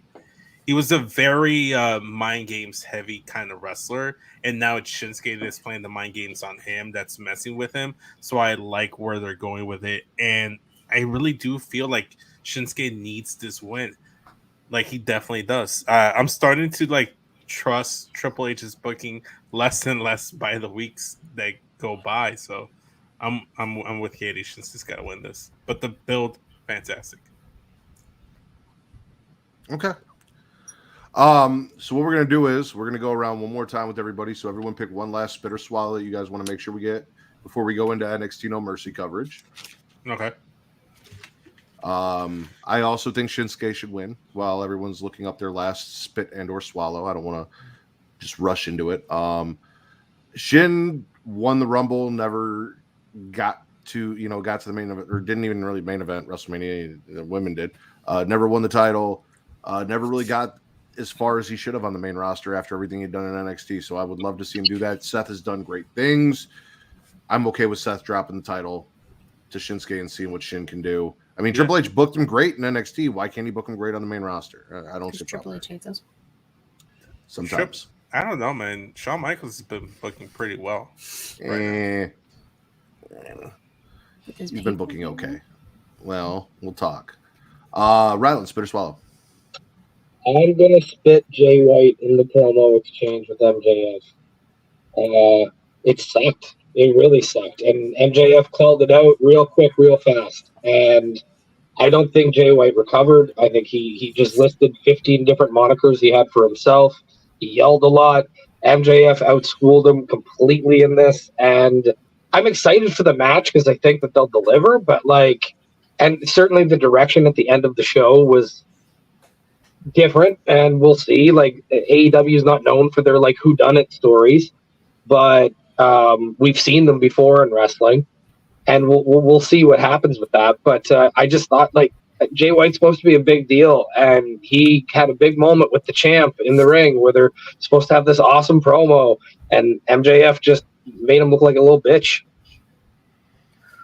Fair point. Agreed. What if the lights go out because of AEW? Which, I mean, at this point, it bothered me for a little while because I'm like, this is, but now it's just their thing. So it doesn't. Sabu? Lights come on. Not Sabu. Oh, God. Not Adam Cole. Kyle O'Reilly. Yes. Oh, that would be all right. I like Pretty that Kyle. a lot, too. Pretty Kyle. He's not Apron Bum. not pretty or Kyle. Oh, wait, no, he was cool Kyle. He is Kyle. He was cool He was Kyle. not that either during that run. Also Canadian. That was some of the worst shit Triple H has ever booked was cool Kyle O'Reilly. Yeah. I'm with you. Swiss cheese stays white. Was Yeah, not well. great. Was not great on the mic. He tried. He's not on the level of the devil. Maybe better in the ring, but for me, it's more of a complete package. You got to be good on the mic. You got to be good at the promos and all of that. You can't just be a really good in-ring wrestler who's still Bray Wyatt's finisher. So, has to be a complete package, just like Dragon Lee's, right? But like he looks fantastic. Who? Diego Luna. You know I him. thought we were still talking about Dragon Lee. No. Vince has been thinking about Dragon Lee's dick this entire episode. Which For is an why he's all hour and a fucked up. half, he has been thinking Listen, about man. Dragon Lee's package. I've Well, been Katie- talking about Dragon Lee's dragon. Whose package would you like to spit or swallow? It was the lack thereof a package. I'm spitting the fact that I was promised a Gigi Dolan match and I did not receive a Gigi Dolan match. Fair. How dare you tease me with this and taketh away, assholes. I'm with you. At least we did get to see That's Gigi in some capacity. Yeah, but it wasn't the match. It's I not asked what you for. wanted. I'm apparently getting it next week. Let's see if it actually happens. Katie hates Blair Davenport. She hates the Blair Davenport attack Gigi, and that we didn't get to see hate Gigi wrestle. Is Blair Davenport also Canadian? No, Oh, okay. Thank just God. English. All right. I feel like after this episode, Canada's going to disown us. We said good things about Kyle O'Reilly. One I good also Canadian. said that Cool Kyle was the worst thing Triple H has ever done. So We said Also good did things say about Sammy and KO. Well, some of us did. I tried to. the The actual Winnipeggers were the ones shitting on. Only one Winnipegger. Hey. Ryland. This That Winnipegger was down me. here was shitting on him. This one was okay. Thank you. He wore a fucking hockey jersey in a street fight. You gotta love him. Fuck yeah. Kyle, spit or swallow. I am going to be spitting WWE deciding to give us a thing that we almost want and saying, you know what, this could use Charlotte Flair. I want to see Io wrestle Asuka. Just give us that, please. I don't know. Yeah, I don't have more to say about this, I don't think. Singles match would have made way more sense. But we already got it, so I guess that's their Then justification. they shouldn't have given it already. Also, it's gonna be good if you put it on a pay-per-view and make it really good, it's gonna be really good. Like Yeah. maybe I'll die on this hill. What else is there for Charlotte to do but to always interrupt the main event scene? She should go to AEW. She should definitely go to Oh AEW. God! No. Don't say those words. I'll put her Oh anywhere. my God. Tell her If to she go goes to AEW, Matt Riddle goes to AEW, we'll never talk about AEW again. Yes. Let's do it. Make it fucking happen. Send those blondes over to AEW. Oh God! Don't curse us with that. I mean, on the bright side, her moonsault would the be better than curse Jeff of Hardy's Riddle is Swanton the at this point. So, I mean, that is fair. You're like, here's the thing. I don't want to be careful about this because I will consistently say whenever I watch Charlotte Flair wrestle, she's a very good wrestler, and especially in big matches, she shows up and does well. Don't get me wrong. It just I feel like it feels added on, I guess. I don't know. Kind of like her when she got it added on to WrestleMania between Becky and Ronda.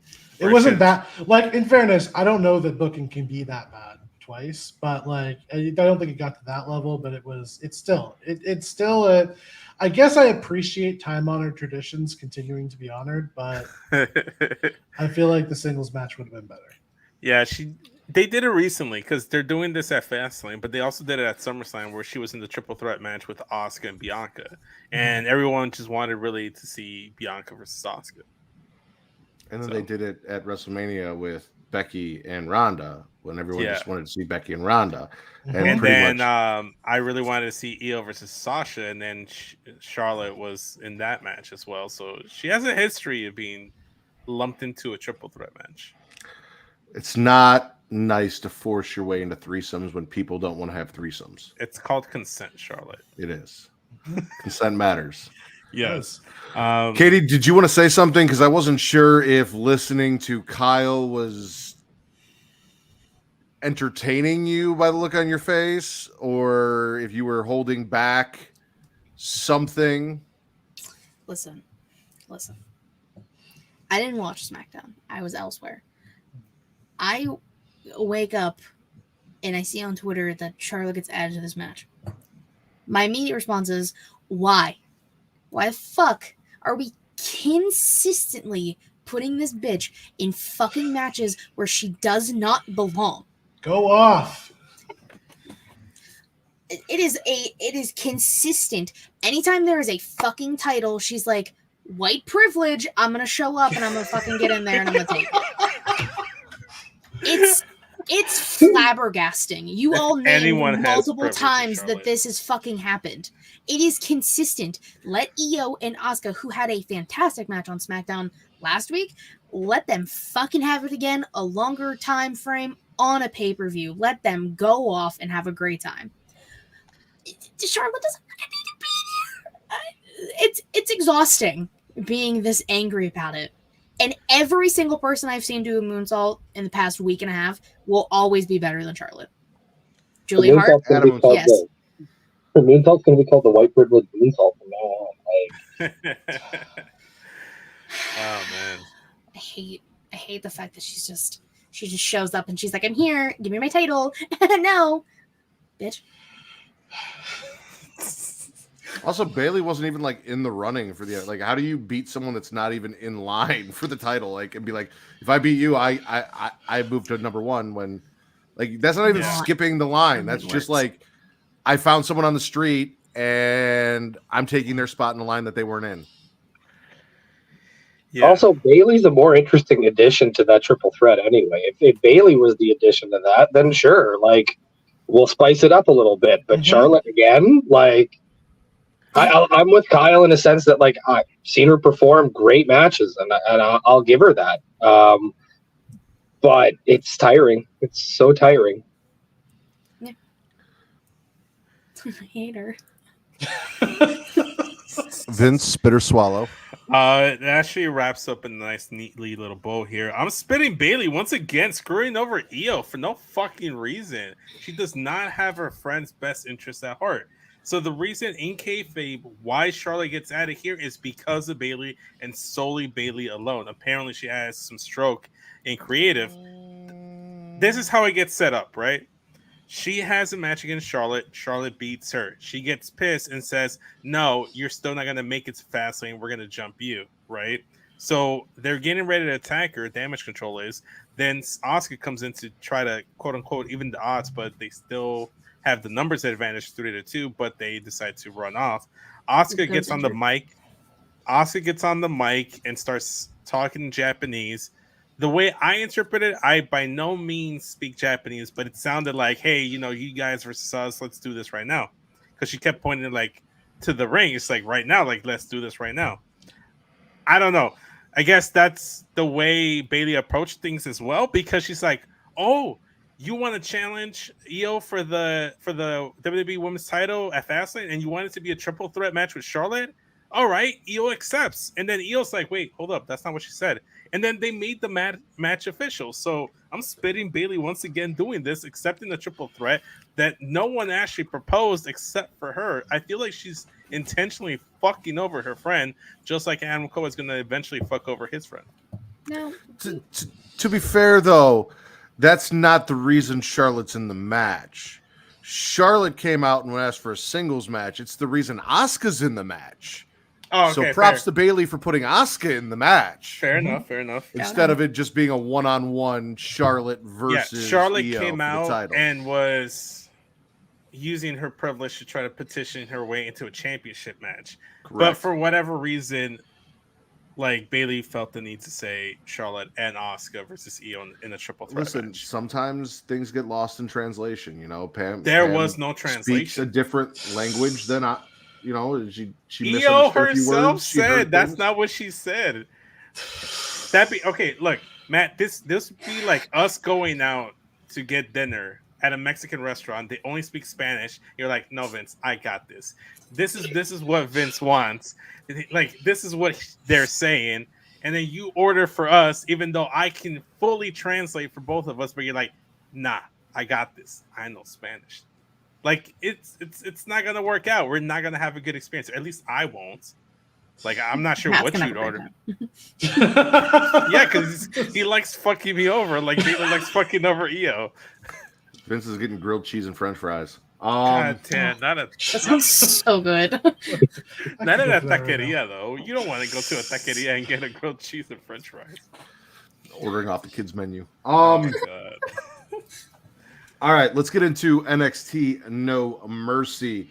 So since I didn't watch it, I think here's what we're gonna do is I'm gonna say a match, and you guys, all in the same order. So Rylan, Katie, Kyle, Vince, spit or swallow. Someone tell me in that who won the match, however you want to do it. And if you guys want to talk about it, we'll talk about it. If not, we can move on to the next match. I feel like I should point out I did only see the main event, so I feel like I should step back until that point too.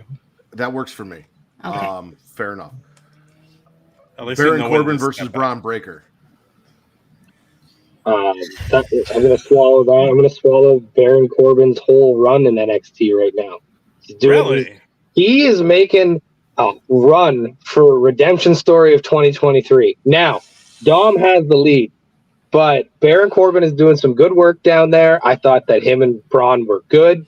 I think they worked well together. I still think that his moveset is fine. Came out dressed as Ghost Rider? Like, that's dope. That's dope. He killed all his old characters. It's great. It's different. And the crowd is taking to him.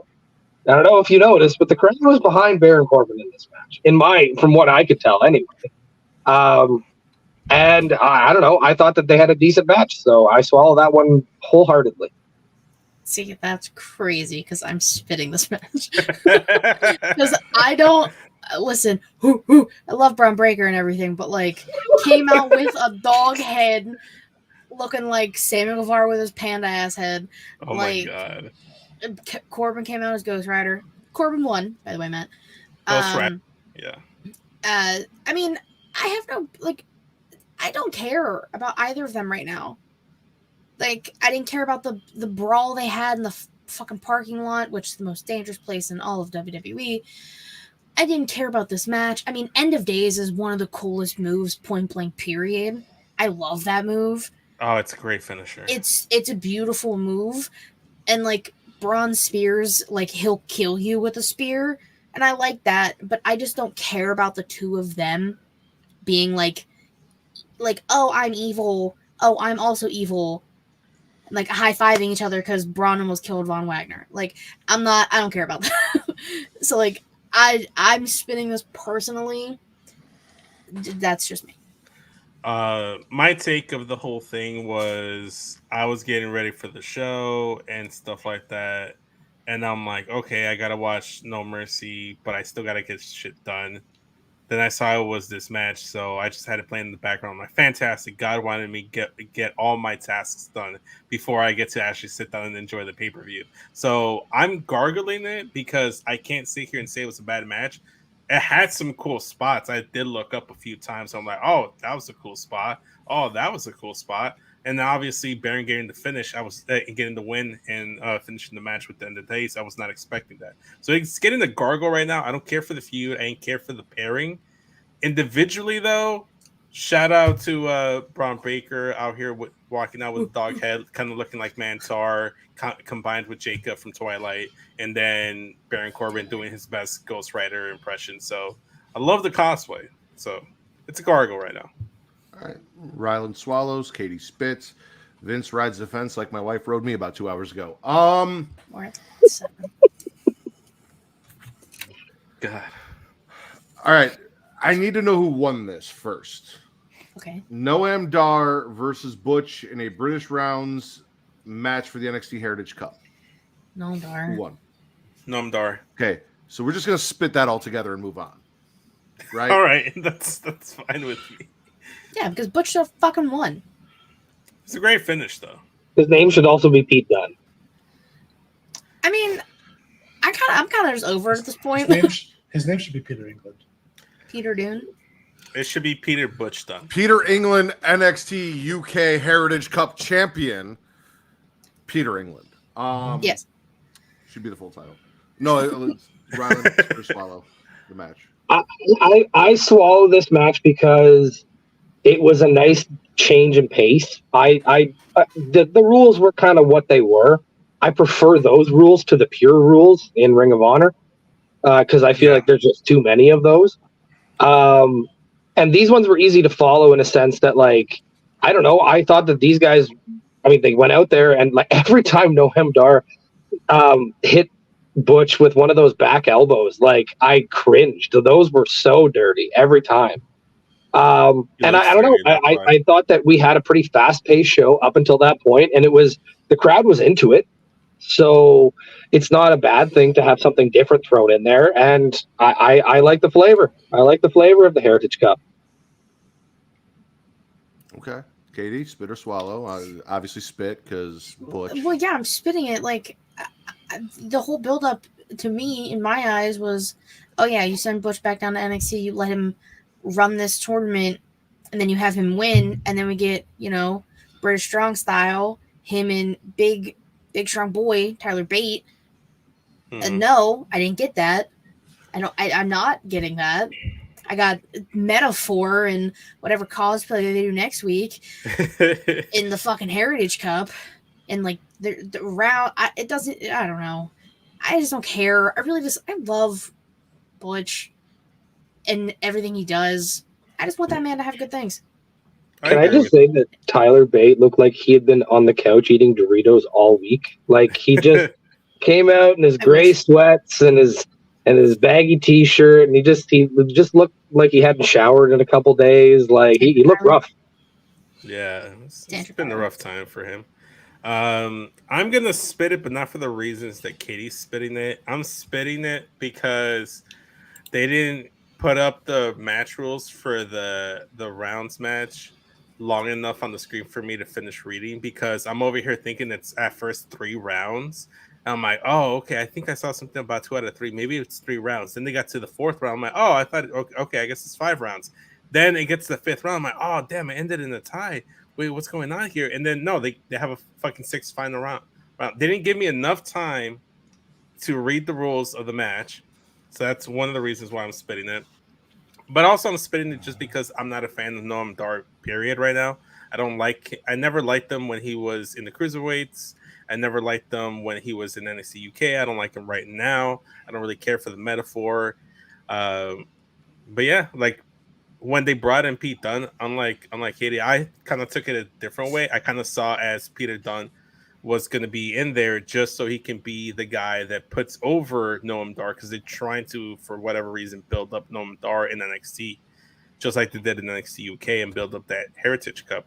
So, and kind of like the opposite of Becky Lynch, she's putting over Tiffany Stratton, but she's still taking the wins here. She's getting the titles. In this case, I knew full on from the jump that Pete Dunne was going to lose, Butch was going to lose, and it was going to be Noam Dar. But the match was pretty good. But I'm still spitting because I could not read the rules fast enough in order for me to not be confused throughout the entirety of the match. Good night, Will. I'm just spitting Noam Dar winning because same. Yeah. Like Katie said, I'm not a fan of the cosplay and the Metaphor thing. It's not working for me. And I said I did not like pretty much any of this tournament as is. I'm not a fan of round robin tournaments in general. If you want to watch that shit, go watch New Japan. That's not what I'm here for. Tournament should be single elimination. That's just my personal opinion. You would have had a rough time on Wrestle Wisdom 3. I really would have. The family, the tag team champions, I hope still the tag team champions. Yes. They give us a scare, but yes. Defeat the Creed brothers, OTM, and the Werewolves Los Lotharios. Okay, so I want to do some clarification there where you guys were like, oh, are they werewolves or not? Because they were talking about their grandfather. That's actually from a Mexican faction called Los Perros del Mal. So, like, that's actually kind of like their logo. Dogs? Like the evil dogs. Okay. Yeah, so, like, they were like... See, I do know... Werewolves. Yeah, but your Spanish is gonna get me a grilled cheese sandwich with fries. No, you're just And gonna what's get wrong with the cheese grilled cheese and sandwich fries? It Nah, has nah, nothing sounds to do like with me hating knowing to me. Spanish or not. That's just what I'm ordering you. Not, He said you're getting it regardless. no, but yeah. So that's what the scratch is. That's kind of like their logo. Kind of like I don't know what's another logo. Kind of like the whole like spray paint with DX and stuff. It's kind of like their thing. So like There was another There. person who had like a scratch logo. He's not with us anymore. Took too many shots to the head and bad things happened. Also Canadian. redacted. Oh, Yes. Wow, that's crazy. I can't believe you just did that. He did. He had a Anyways. scratch logo. Anyways, We don't talk about him no more. Those were they were more like claws. They were more like claws. This is more like scratch. so like Ryland's bitter swallow. Thank you. I thought it was a fun tag match. I really love the Creed brothers. I'm not super like me and Kyle used to talk about NXT all the time, and then when 2.0 came over, we dipped out. And I have not followed it religiously, but I was impressed with what I saw. It was a fun, fast-paced, 4-way tag match. The promo segment that happened before it, I was watching this with my girlfriend, and she goes, "Is all wrestling like promo segments backstage or whatever? Is it always purposely badly acted?" And I was just like, "Is this because of the family?" And she's like, "I think it's just everyone in this." Like, so I mean, like again, I'm not familiar with the characters, but I enjoyed the work. You're treading on dangerous water. I'm gonna need you to bring your girlfriend down to Chicago and talk to some of my friends and see if it's bad acting or if she's just not familiar with Italians from Chicago. Those aren't friends. Those are not friends. No, they're not my like, friends. They're my not friends like you. They're not friends like you understand it, Rylan. No, they're my friends. They are. They're good friends. I need to introduce her to some Italians from Chicago to see if she still feels like it was just bad acting. I mean, in my defense, I also thought that they were Italians from New York. So, like, that just goes to show how uneducated I am. Thoughts on the tag team match? Oh my god. Swallow the match. 100%. Shout out to the family. Retaining those titles. Tony D gave us hell of a scare, though. He got taken out with his knee, and then he got sent out to the back, and Sax, defending the honor of the family as a good underboss does, took a beating. Tony D came back out like a champ. The chemistry the four teams have, fantastic. It was a hell of a match. Like Creed's like supporting the family, being like, "We got your back" when everyone was ganging up on Stacks. It's good. I like it, and this match showed that they're taking tag team wrestling seriously again in NXT. And I will say, Jalen tweeted it.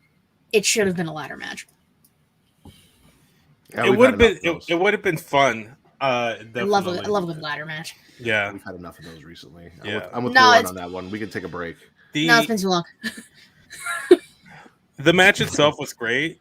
I too will swallow it. My favorite spot was like the four corner superplex spot that they all like. Obviously, it was the best timed thing I've ever seen in my entire life. Yeah, so synchronized. It was fucking fantastic. Like they all did it, and then the referee in the middle was just like, "Oh shit, don't fucking hit me." It was fucking hilarious. Brutus with the Brutus ball, like bomb from the top rope to the outside, like a whole wrecking ball came down on them like Miley Cyrus. It was fantastic. The new gear from Garza and Alberto Carrillo, fucking fantastic.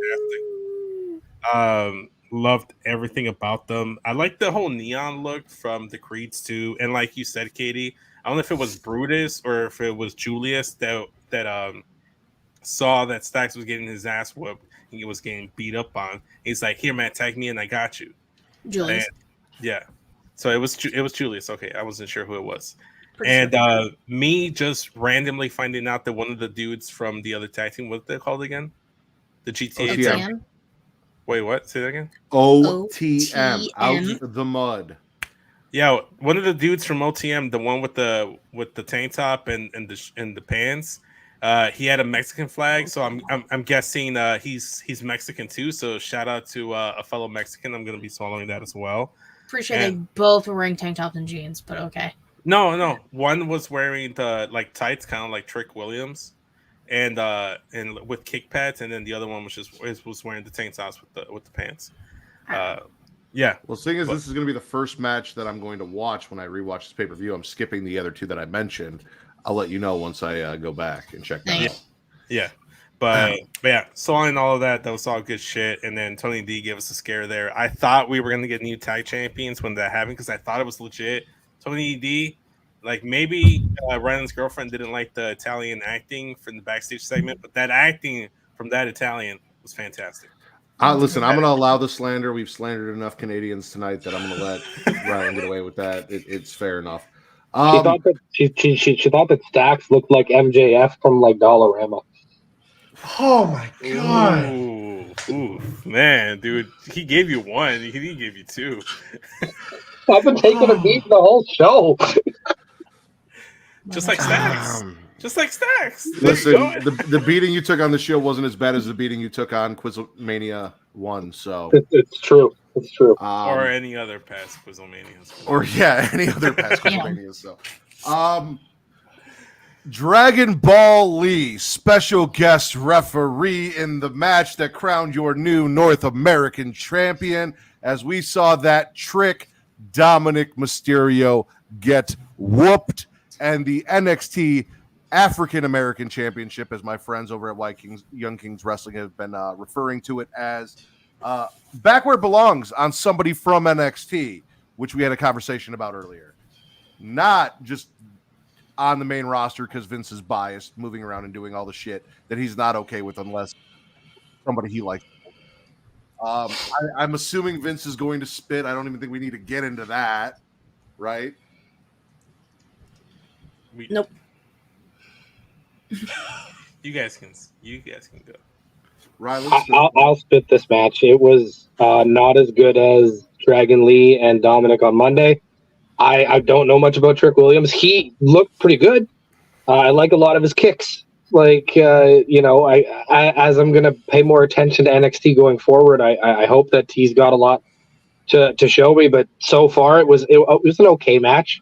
It was, for me, like the match I was most down on when I watched everything. I just didn't have that excitement level, didn't get to that next stage that you want a match to get to. There's a part of me that's a little bit upset that Dom lost the belt because it was kind of nice for Dom to have that piece to carry around. But we'll see. I mean, everybody seems to pro Trick Williams. So, is he doing the carrying? Is that what's happening? Because that is not my understanding of that. Yeah. He's being carried like he used to carry his father to the ring. Not promo wise, not heel work wise, just in winning matches, Vince. Because you have to, bias aside, you have to admit that man has won almost absolutely nothing on his own. He successfully defended the NXT title against Dragon Ball Lee on Monday Night Raw. Almost nothing on his own. Almost nothing on his own. Okay, Kitty, go ahead. I mean, I was going regardless. I'm 100% swallowing. Whoop that Trick. Trick fucking deserved this. He won on Tuesday. He said, you know what I'm going to do?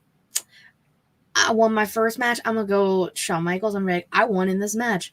Melo's got a title. I won a title. And he manifested his dreams. He made that shit come true. Good things for Trick Williams. That's all we want. That's all it is. That's all it's ever going to be. Can I also swallow Booker T every time Trick Williams walks down to the ring? Yeah.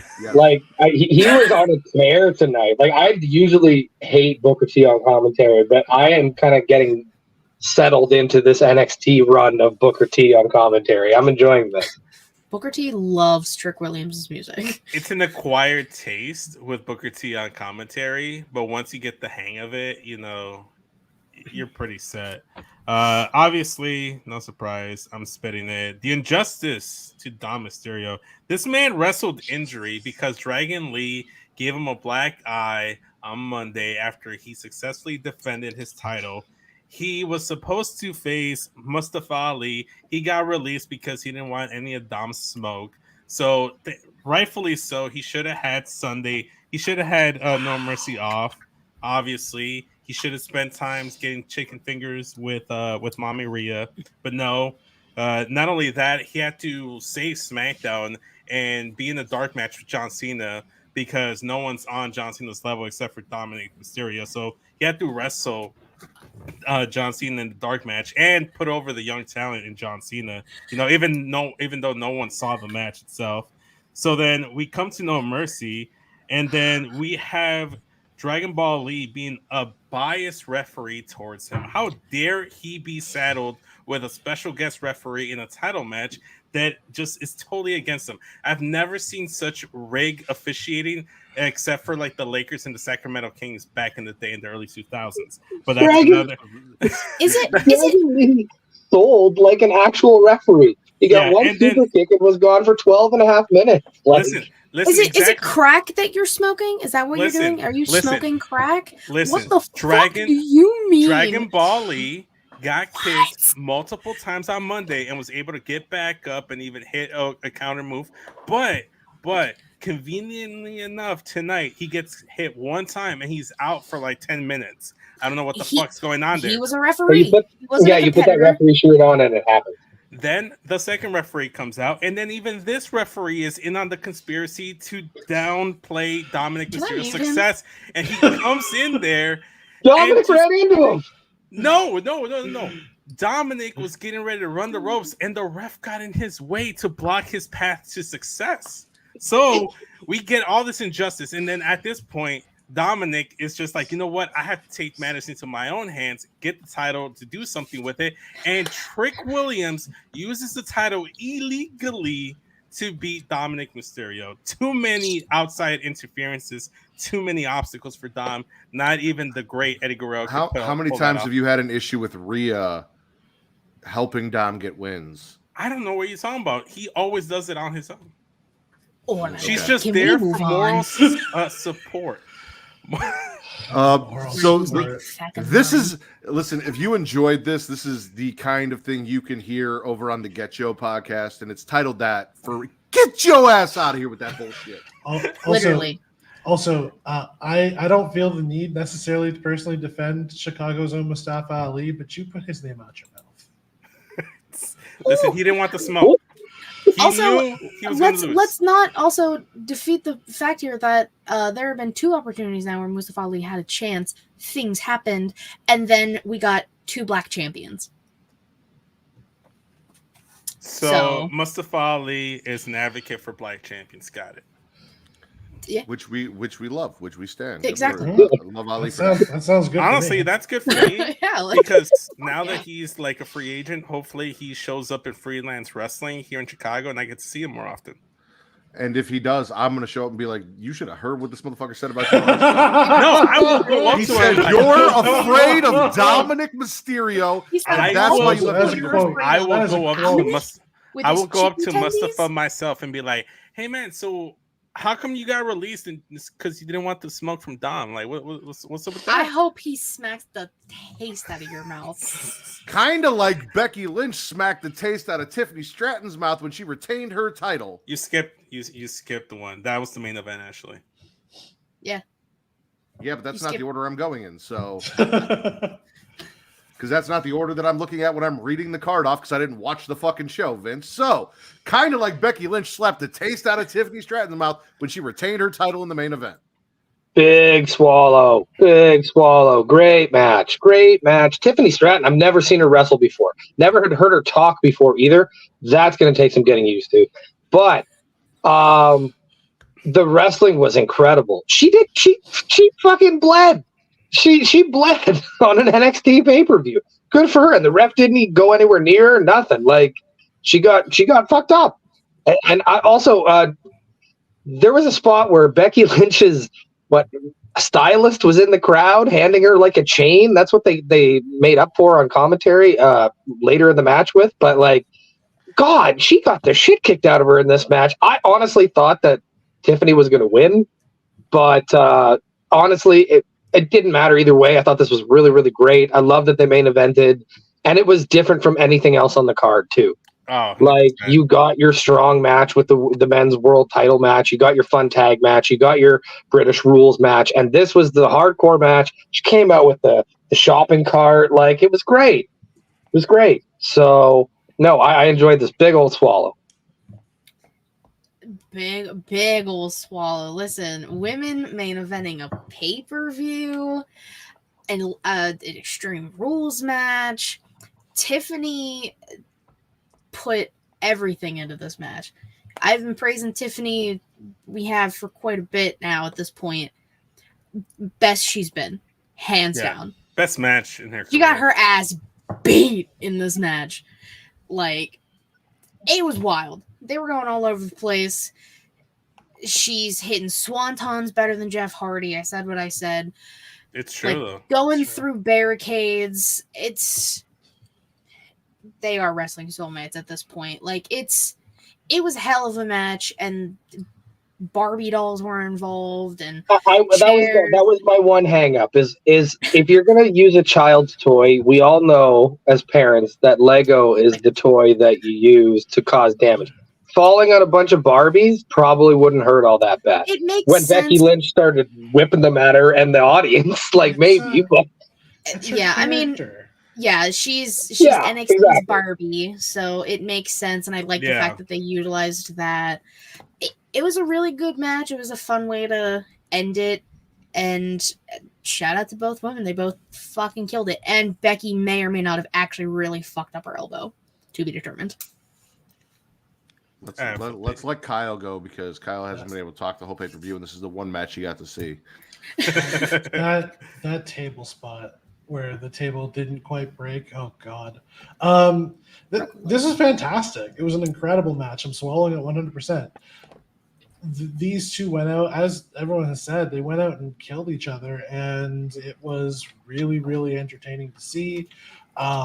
Getting to see the plunder, the creative ways they got to use it, getting to see Tiffany Stratton's incredible athleticism, which she continues to show off all the time, and is, all over the ring, was throwing herself around on all kinds of different plunder and taking it like an absolute champion. And yeah, it was great to see Becky Lynch going out and, for the first time, I feel like in a little while, really feeling like the man again. And this match sort of brought me back into that character in a big way, and I was excited to see it. So good on both of them for putting up together this performance. And yeah, I agree. This is probably Tiffany Stratton's best match, and I think it's Becky Lynch's best match in a while too. So yeah. 100%. Yeah, no.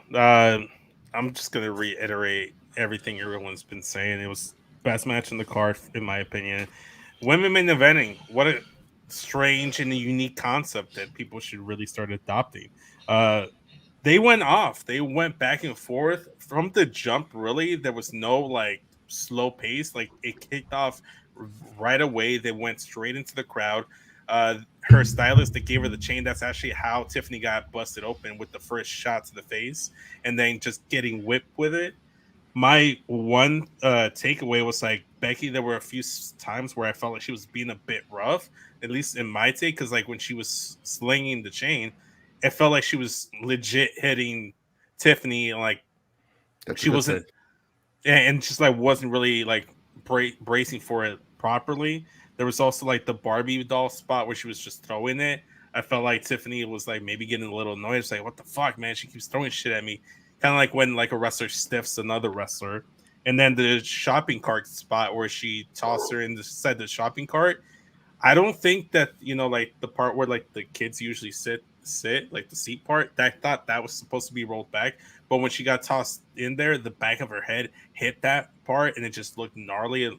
Shout out to Tiffany, because she took all the abuse. She took all the punishment. She dished it out herself. There were a few times where she just put Becky Lynch through the barricade twice. Looked fucking fantastic. Like Katie mentioned, her swantons, prettiest swantons I've ever seen. Fuck Jeff Hardy.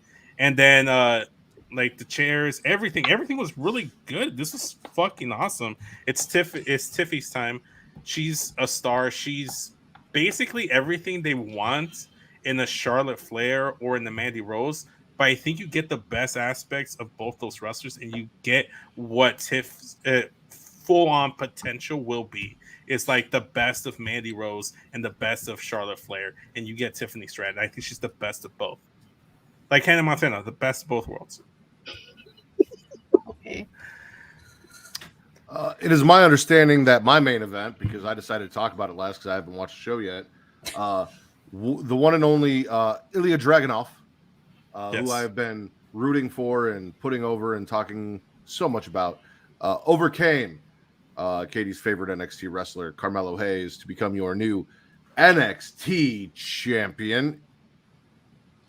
Mm-hmm. Big ol' swallow. This is my match of the night. Thought that these guys, firstly, Dragunov, the way he sells is something we haven't seen for a long time. Like, he's great. Mello he gives me so much like The Rock vibes. I don't know if that's just the character he's playing or whatever, but when he comes out, I have that same feeling that I had all those years ago when I was watching The Rock. Like, he seems like he is just on the next level already. I hope that him dropping the title means that he's on his way up. I'm not like from what I read and saw from Trick Williams, he can stand to stay in NXT for a little while, defend that title. I don't necessarily need to see a feud between those two before you send Mello up. I think now's the time. Just do it. And like, man, just every time I watch Ilya Dragunov wrestle, it's a treat. And this was a really, really, really nice way to almost end my Saturday, because it wasn't quite the main event, but my match of the night for sure. I mean, listen, I'm swallowing the match. I love me some Carmelo Hayes, and I love Dragunov, and I knew this match was going to pop off the same way it did the last time the two of them fought.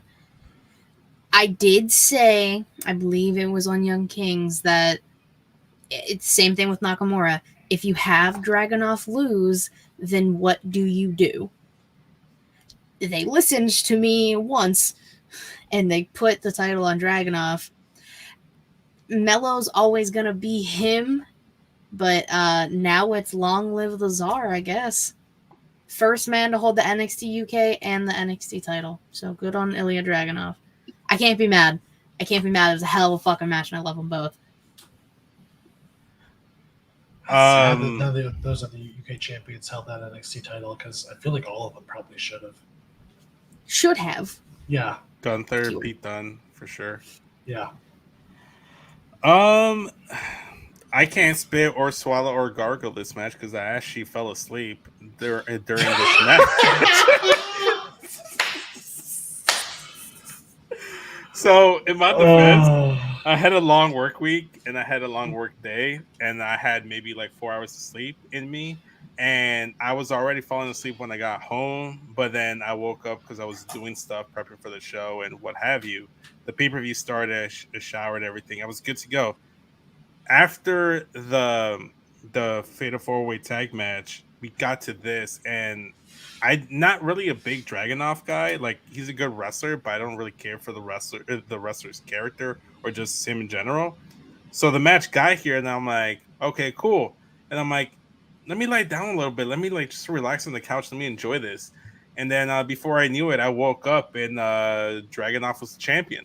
So at least I got to see the main event. But yeah, I fell asleep for the entirety of the match. I saw the Jersey stuff at the beginning with Mello, and then Vince said, I don't like Ilya Dragunov's character, but I think Chase U is fantastic. I love Chase U. They actually have a character. Excuse me. Can I Dragunov is a terrifying Russian guy who beats people up. He's like a Russian vampire. Sometimes the character doesn't need to be that complicated. If he's like that good, sometimes the character can just be, he's. I just don't care. I like in ring wise, I like him. Do you not like Gunther too? Oh, I love Gunther. Because Gunther he's is a great basically like character. the same idea. He's like, there's not a lot of layers to Gunther. Like, it's fine. It's night and day. Next thing you're gonna tell me is Pepsi and RC Cola are the same thing. All right, so I want to thank Wednesday Night Wallop for joining us. Katie, did you have final remarks before we close the show out? No, it's fine. Doesn't matter. Show of the You week. sure? Yep. Okay, because I saw you wanted to. No, it's fine. Doesn't matter. Okay, well, we can talk after.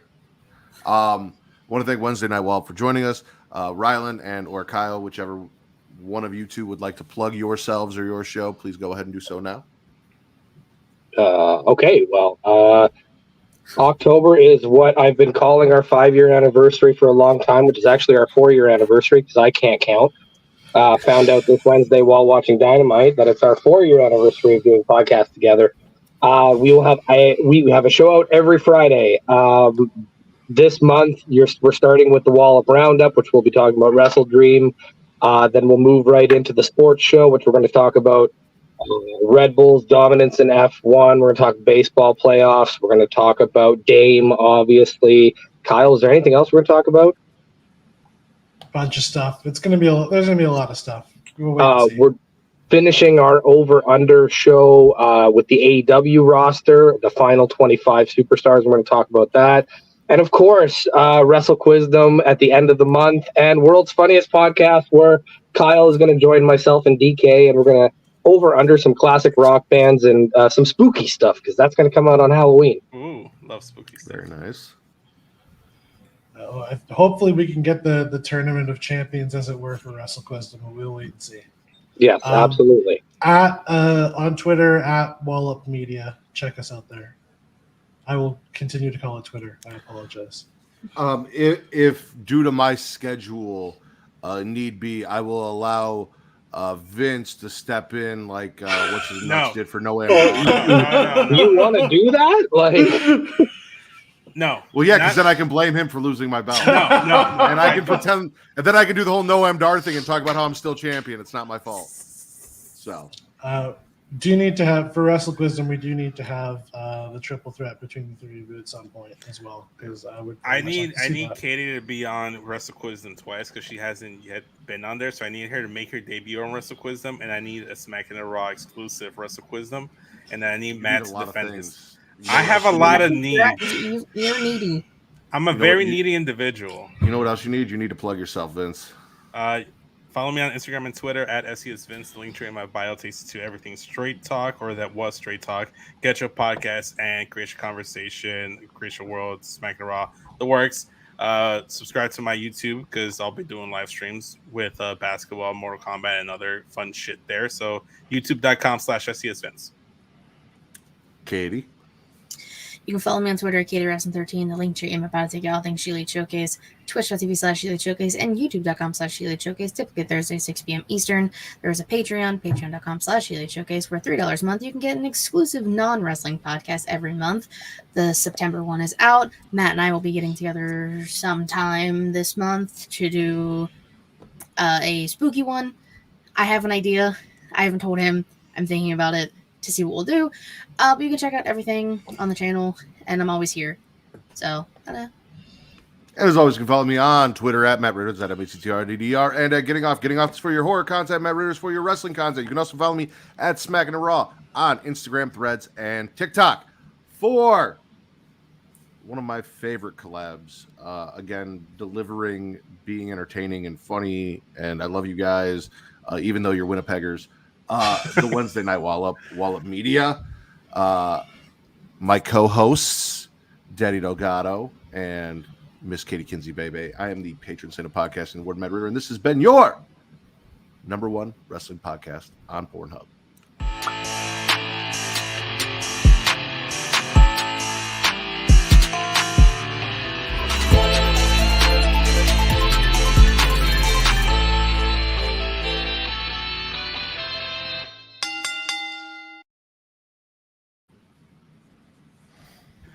So, Katie, did you have stuff that, because I feel like, I know you raised your hand, you wanted to yell at Vince about falling asleep? I was gonna say I literally was fighting one of the worst migraines of my entire existence during that entire pay-per-view. Well, a migraine would have kept me up. Unfortunately, No, I wanted to literally decapitate myself. Like, it hurt that fucking bad. The show ran a little longer than normal, which is why I didn't. But I almost said Vince had 4 hours of sleep, and I'm like, my wife had 4 inches of me and her. But I saved that one for the post show. So it still counts. It still fucking counts. God damn it! If we're live, it counts. More than that, but at least 4 inches of me and her. There you go. No, man. Like, I don't know what it is about Dragunov, and I hope that one day my opinion changes because he is a really fantastic in-ring competitor. When he's involved in like triple threat matches, multi-man matches, oh man, he's a great addition. I love him as a competitor. But when it gets down to like a singles match between him and someone else, I just really don't care. The only singles match of his that I've really cared was when he defeated Gunther for the world for the UK title way back when. But I love how you watch NXT UK, but you didn't know the rules of a British rounds match. I don't watch NXT UK. That he beat Walter on a takeover, on an NXT takeover for the UK. But you title. earlier said that you watch NXT UK and that you didn't like. Yeah, you did. You said I didn't like him here. I didn't like him in NXT UK. Noam Dar. Oh no, Noam Dar in NXT UK. I didn't say I watched him in NXT UK. I didn't like Yes, you did. I said I didn't like him in NXT UK. We have witnesses this time. Katie, do like you did to me and go get the receipts or no, like Vince did to me when I was wrong and he proved you right. Yeah, you can go back and prove me right. Katie, I had your back last time. I have mine.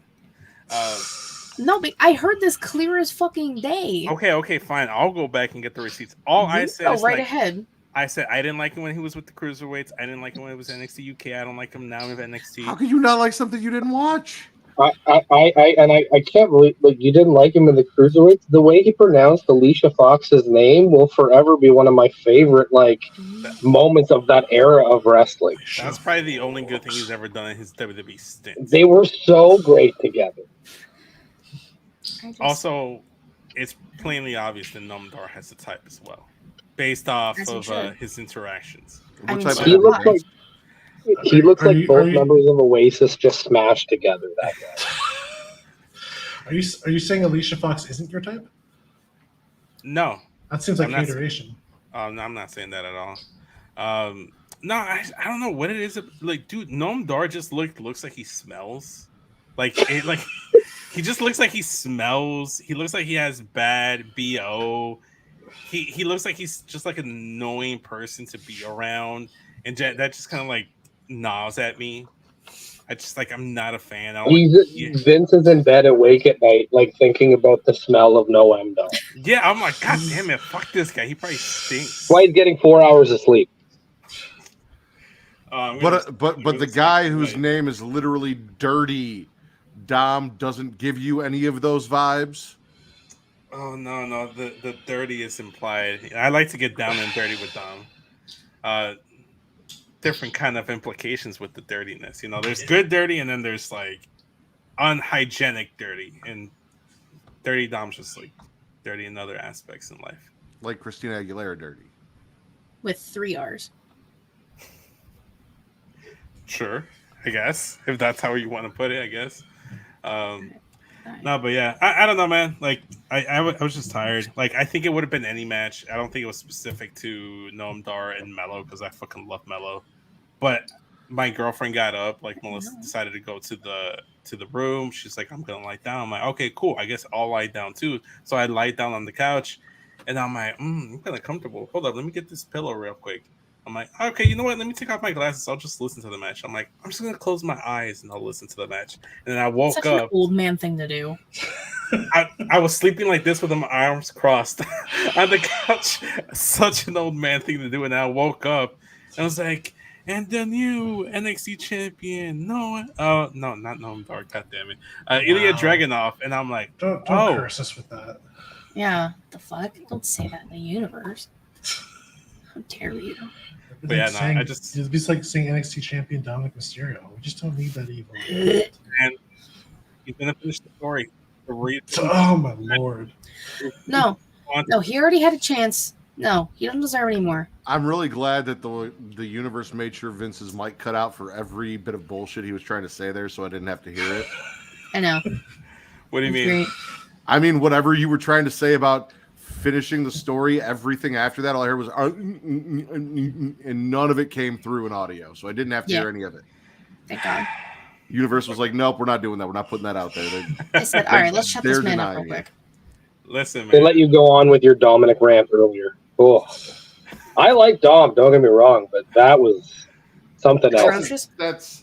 This is Now- Vince's new gimmick. His old gimmick was Sheamus's minute best masked which wrestler. turned into the best masked wrestler because he lost. That the was bet. such a great bit, man. That was okay. Sheamus stands, You're the Vince one who was- killed it.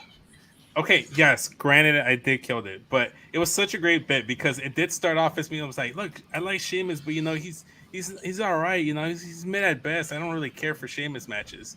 Then I lost the bet. Matt Riddle took he beat Matt Riddle for the United States Championship at WrestleMania, Yes, he did. and I put he up a did. tweet saying if Sheamus beats Matt Riddle, I will become a Sheamus stan. I took that shit to the grave. The energy I gave with that Dom rant was the energy I was bringing with Sheamus every fucking week. I called that man. He did not take it to the grave. He took it to the point to where he thought it would negatively impact a BS fantasy draft that he was hosting that we were doing that meant absolutely nothing in the long run, and Listen. refused to draft in his opinion, the greatest mass wrestler of all time. Sheamus is the greatest match First. wrestler of all time. Let alone even in, I like, the drafted first Sheamus. 5. Yeah. I ended up So- getting Sheamus. So the way I planned the draft, because I didn't want to do it in gimmick of like the whole Sheamus stuff. I'm like, oh, it's on my podcast, it's on my show. I don't want to keep it in Then it's gimmick. not taking it to the grave, Vince. Like it's a It's different taking it to a continuity. It's a draft. different timeline, man. It's a different timeline. It's Anyway, not. No multiverse shit. why? If Mortal Kombat can do multiverses, I can too. God damn it. No. No, but yeah, it died. It was because I didn't draft them. And then Matt's like, okay, as long as you draft them, you can continue doing it. And I thought they would let me draft them later on. I'm like, I drafted Sheamus probably in the 20s. You had no, I think it was like Literally- the 12th round. Literally, Vince, the moment I said, if you draft him, we'll let this live, that was your cue to draft him the next round. immediately. Once you decided, oh, okay, I'm just going to wait and I'll draft him last or whatever the fuck you had planned, you fucked yourself. Literally, we gave you 2 chances. You could have drafted him first because we gave you I shit agree. before the show about I it. agree. And Yes. then we gave you a second chance and you still failed. So we are not I at fault agree. in this. No. anymore. I am no part in this whole rant or spiel blaming either you two. You gave me the opportunity. I fumbled the bag, but we're Chicagoans. Most Chicago sports franchises are fumbling the bags right now, except the Cubs. Wait, no, the Cubs fumbled the bag too. Everyone sucks in Chicago right now. But yeah, basically, You heard it here first. folks. Yeah. Apparently, including Mustafa Ali because he's scared of Dominic Mysterio. Jesus. he is. He ran away from the grind. He ran away from the He's grind. gonna beat your ass. And you didn't deserve Can't it. wait. I hope somebody films it. Technically, I'm from Mexico, not from Chicago. So Mustafa's gonna take that out because that's all Chicagoans do right now is take L's. What is Except for the happening? Don and Stacks. Fair point. They're the only Chicagoans that are rising to the cream of the top. So, wait, is Stax really from Chicago? Or I know Tony is built for, like his character is from Chicago, but I don't think Stax is. I don't fucking know. That's how family works, Vince. You're not part of the family if you're from another state or a member of a mafia from another state. Chicago Yeah. Mafia is Chicago Mafia. I don't know. I have family members that aren't in the state. Okay, but hold on. Are you A, Sicilian, and B, familiar with the Chicago Italian Mafia in any way, shape, or form? Because like naming the fact that you have family members is not the same thing as what we're talking about. This is a very different situation. This is like Mob Wives type shit, which I loved that show. Like, did you ever watch The Sopranos? we have the cartel. We don't have the mafia. So your answer is no. Okay. For the record, Stax is born in Raleigh. North Carolina. There you go. Forget Hey, about it. like, if you're saying that North Carolinians can't be Chicagoans, I feel like you're going to be leaving out somebody very important that was for the city of Chicago that they will not let you stay around.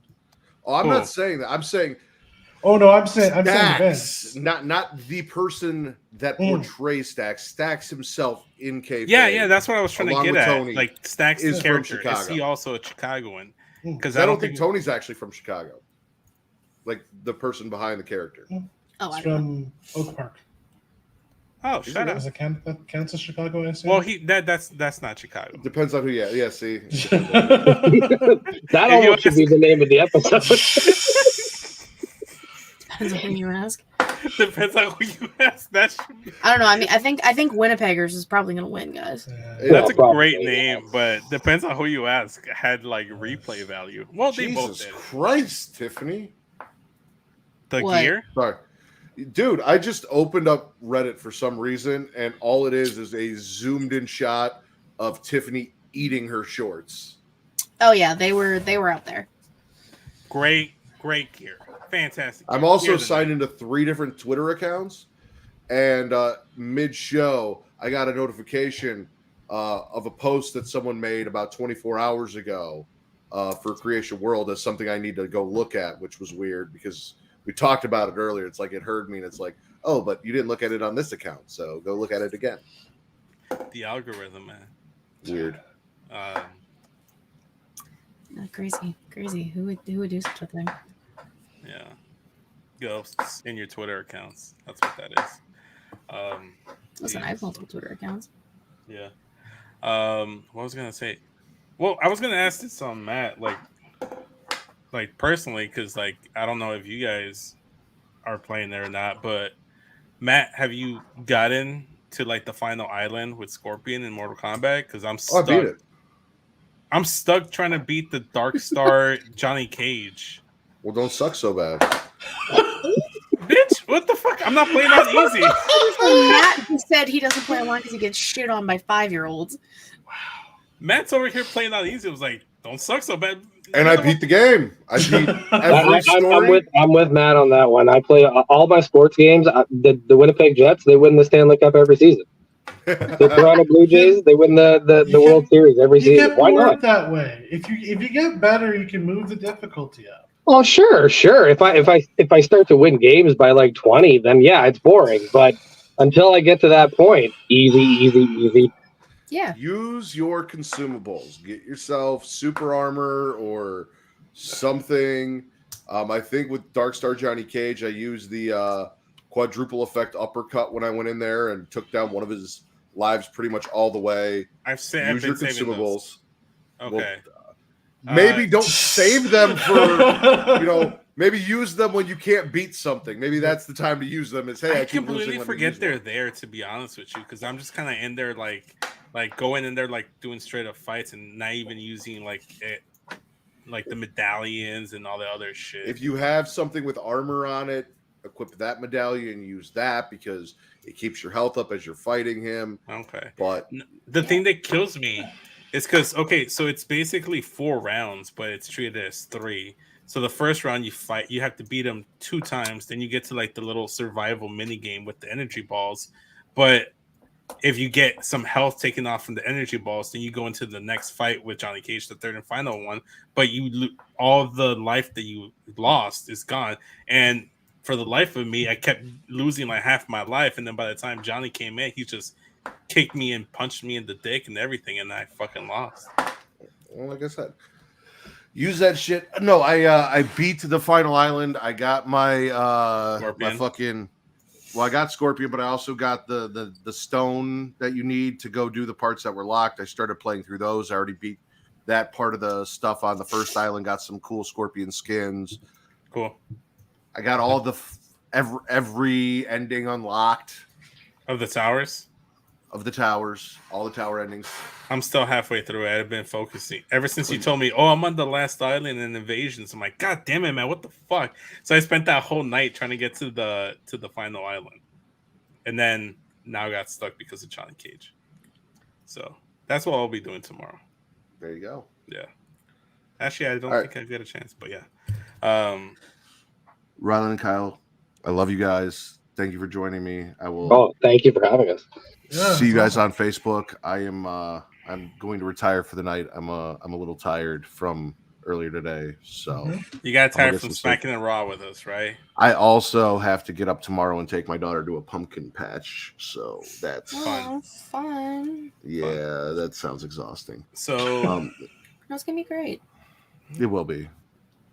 Yes, Vince, Winnipeggers, and whatever you want for the thumbnail. I think it should be Tiffany Stratton. There were a few screen grabs of Tiffany Stratton. They were pretty funny. Okay. Yeah, Winnipeggers. There you go. We'll do that. Also, your Tony D'Angelo with the face and that Mm-hmm. title might work too. So whatever works best for you. I think that one I'll just turn into a meme and just put the caption be like, depends on who you ask, and like make that be a meme. Oh man. But yeah. All right, guys. Good night. It's 1:35. I'm gonna get some sleep. 2:35 actually. Thank you again. We should end the stream actually. I didn't know if you guys were staying. I was just gonna leave.